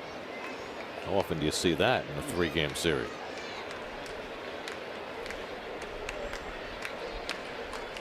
It'll be their first look at Quintana since he was traded crosstown from the White Sox. And if memory serves, I don't think they've faced Quintana before, have they? Have to look that up. Lester, they've certainly seen plenty. Montgomery as well. Mets will have Robert Gsellman pitching Tuesday night. Matt Harvey Wednesday night. Seth Lugo Thursday night in Chicago.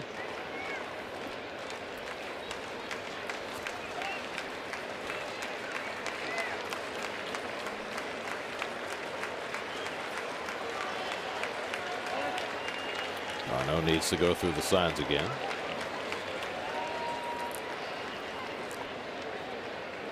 Good Lord.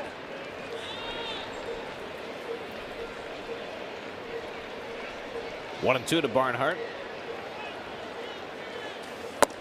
And he misses away with a fastball. 2-2.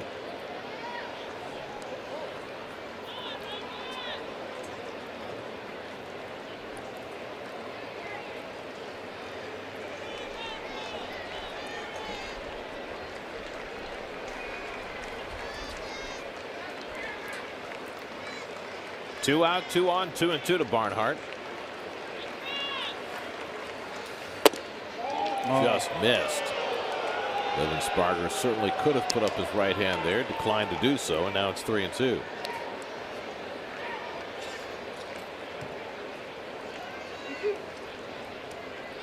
That'll put the runners in motion. Vinci at second, and Suarez at first will be going.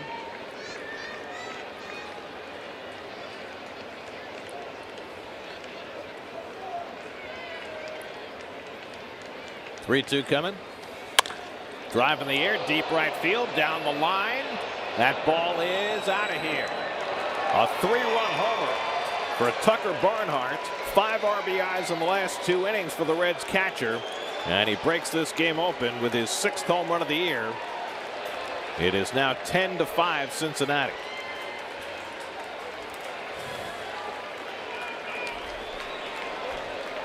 Well, the long ball has been a big problem for Robles. Down and in. Upper tank. For Robles, the 8th home run he's allowed this year in 49 innings.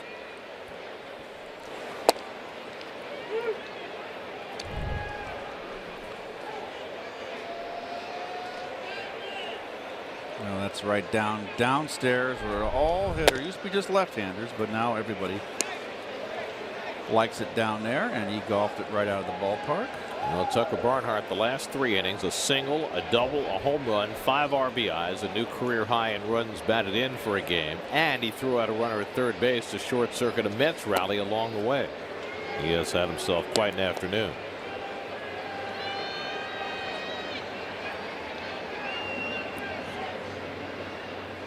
Patrick Kivlahan up for the 3rd time after coming off the bench in the 6th inning. He struck out and flied out.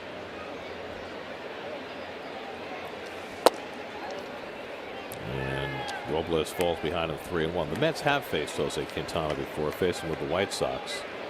Pitched a really good game against them last year, lost 1-0 to Matt Harvey. So it'll be the first time the Mets will see Quintana in a Cubs uniform, but not the first time they faced him. It'll be the first game of that series at Wrigley Tuesday night. 3-2 now to Kivlahan. Boy, 8 runs in the final 3 frames for Cincinnati here. Well, the Mets had held them in check for most of the series, but this is a good offensive team, and they've finally broken out. Kivlahan strikes out. Inning comes to an end, but a damaging one for Robles as he gives up the 3-run homer to Barnhart. Second 3-run homer of the game for the Reds, and they lead 10-5.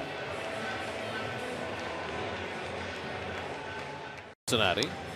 Raisel Iglesias came on to get 3 outs in the 8th, and now he has a somewhat easier path in the 9th with a 5-run lead. Trying to get a 6-out save for the 8th time this year.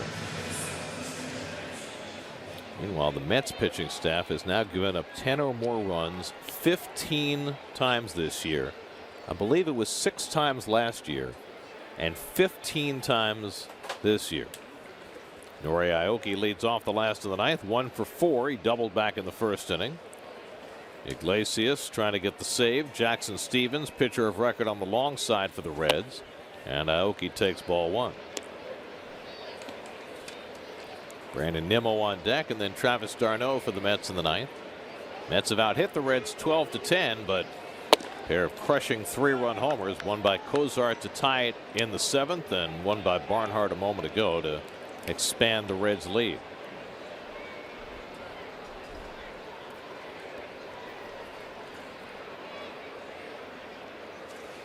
Meanwhile, the Yankees are crushing the Rangers today. They're up 9-1 in the 4th, and along the way in that game, Aaron Judge drew a walk. Judge has now walked 107 times, which is a new major league rookie record. And if I gave you 10 million guesses, you wouldn't guess the guy whose record he broke. What decade? The 40s. I never heard of the guy Then before I read it today. And spill the beans. It was from the war years, 1942. The Indians had a young player named Les Fleming. Never heard of him. Walked 106 times as a rookie. Never had much of a career after that. And that's whose record Aaron Judge broke today. They say records are made to be broken, but that's a player whom the entire world had forgotten until his name comes up in conversation 75 years later. So we've revived the memory of Les Fleming and the 1942 Cleveland Indians. Meanwhile, the 2017 Cleveland Indians will be looking for their 18th straight win tonight. Which is pretty incredible. Obviously, they are in complete charge of the Central. They'll have Trevor Bauer, who's had himself a resurgent season, going tonight against the Orioles. Aoki strikes out for the 1st out in the bottom of the 9th.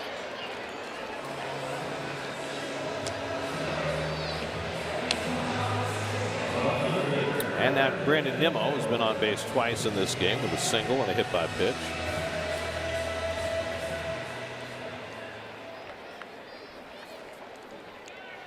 Well, the Rockies are ahead of the Dodgers again. 1-0 in the 2nd. Well, it's a long way to go on that one, but I've never been a Dodger fan. You know that. Well, they are in risk of their 10th straight loss today. They've won 1 game in their last 15.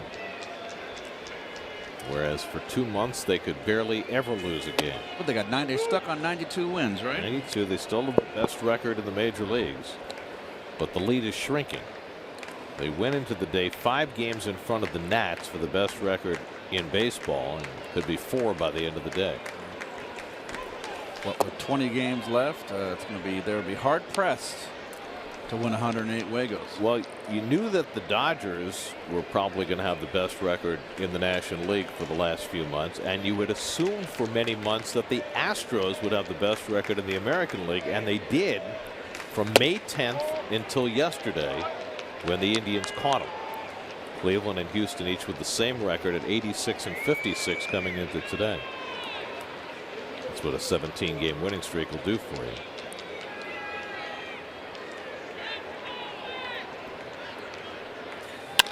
And Nimmo flies one out to center. Irvin is there waiting for it. And that's the second out.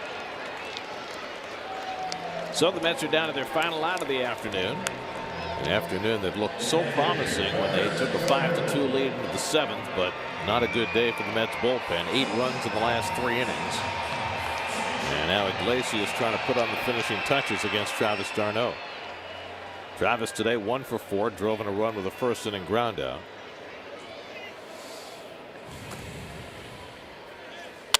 And he lines one to left field, and that's in for a base hit. So d'Arnaud prolongs the afternoon with his second hit. And that'll get Dominic Smith to the plate.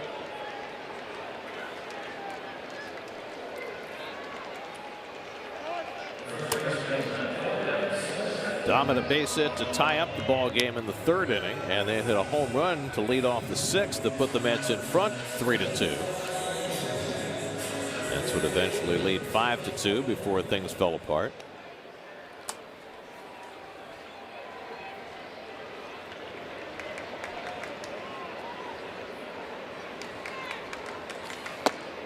And Smith takes a fastball from Iglesias for a strike.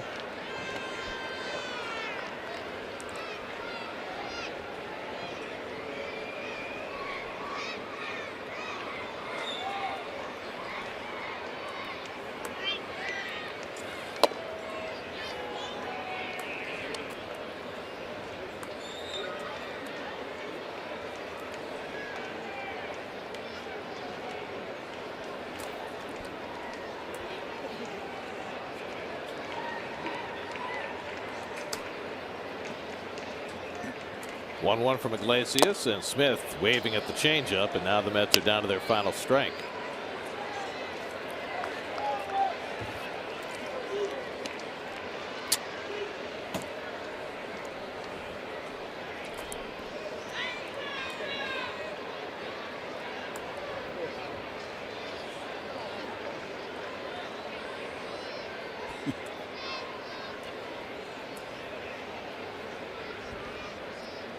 Here's the 1-2, and Smith fouls back the fastball to hang in there.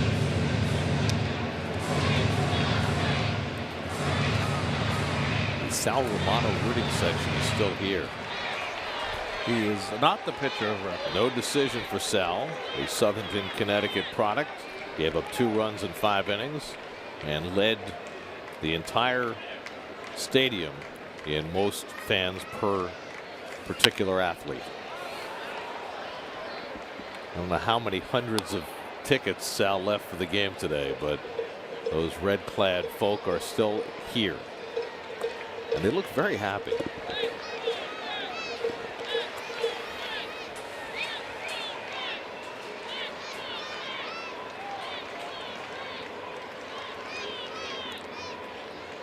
Again, the 1-2,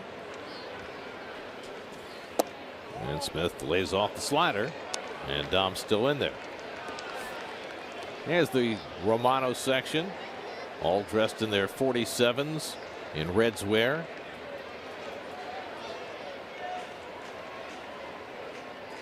Good for Sal in his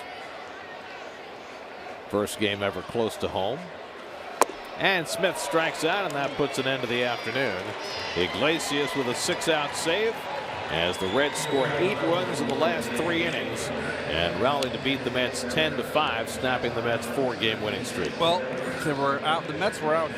Mets out hit the Reds, but as Gary mentioned earlier, the 2 3-run home runs. Cozart in the 7th that tied the ball game. The Mets were up 5-2, and then the 3-run home run by Barnhart, who had himself quite a day. There he is right there. He's the hero. 3 for 4. Hit his 6th home run, drove in 5 runs to make his manager very happy. Disappointing loss for the Mets, who were looking for their first home sweep of the year. The Reds win at Citi Field for the first time since April of 2014. The Mets had beaten the Reds 9 straight times at Citi Field, and Brian Price's team comes from behind and wins today 10-5. Game summary brought to you by Kia's Fall Savings Time. 3-run homer by Zack Cozart tied the game in the 7th. 2-run double by Tucker Barnhart put the Reds in front. And then a 3-run homer putting the game away off the bat of Barnhart in the 9th. And Tucker Barnhart is standing by with Steve Gelb. Steve? Yeah, thanks, Gary. And Tucker, I mean, that home run in the 9th inning really put the game out of reach. How does that change as a catcher, how you call that 9th inning, a 2-run lead versus a 5-run lead? You know, you like to go right after guys when you got I like to go right after guys anytime we got Iglesias out there, and it just reaffirms that. You try to get ahead, get the first out. Once you get the first out, in that situation, you like your chances. I imagine Romano was pretty hyped up pitching in front of that fan section today. As a catcher, what is your role trying to calm him down, especially early in the game, and work him through? Yeah, sometimes you got to play psychologist as well as catcher. But Sal pitched great today. I mean, he had a lot of friends and family here, and pretty special day for him. Happy I got to be a part of it. He pitched great. He gave us 5 really good innings. He only gave up 2, kept us in the ballgame. From your perspective as a batter and really as a catcher too, just kind of watching Jacob deGrom on the mound, what was the difference from him early on versus when he really settled into a groove? You know, I think we just got we found some holes there early. We didn't necessarily hit the ball very hard. To me, man, he's one of the nastiest pitchers there is in baseball. He's a special guy to face and to watch pitch, and I'm a fan of his, you know. So when you face a guy like that, really keeps you on your toes, and you got to battle. You're almost in 2-strike mode from the start. So hats off to him. He pitched great. Finally, Tucker, when you're watching Schebler come into home plate there against Darno in that 8th inning, again, from a catcher's perspective, what is the challenge, knowing all the rules and how you can't block the plate, of trying to make sure you get out in front and get that tag down? How difficult can that be in the moment? You know, it's tough. Your instincts kind of kick in, and you do all that you can to kind of try to keep them from scoring. But he made a great play, made a good tag, but Schebler made a good slide, so I'm glad he got in there. Tucker, appreciate the time. Good luck the rest of the way. You got it. Thank you. All right, Gary, back to you. All right, thanks very much, Steve. And the Reds win this one 10-5 to salvage the finale of the 4-game series.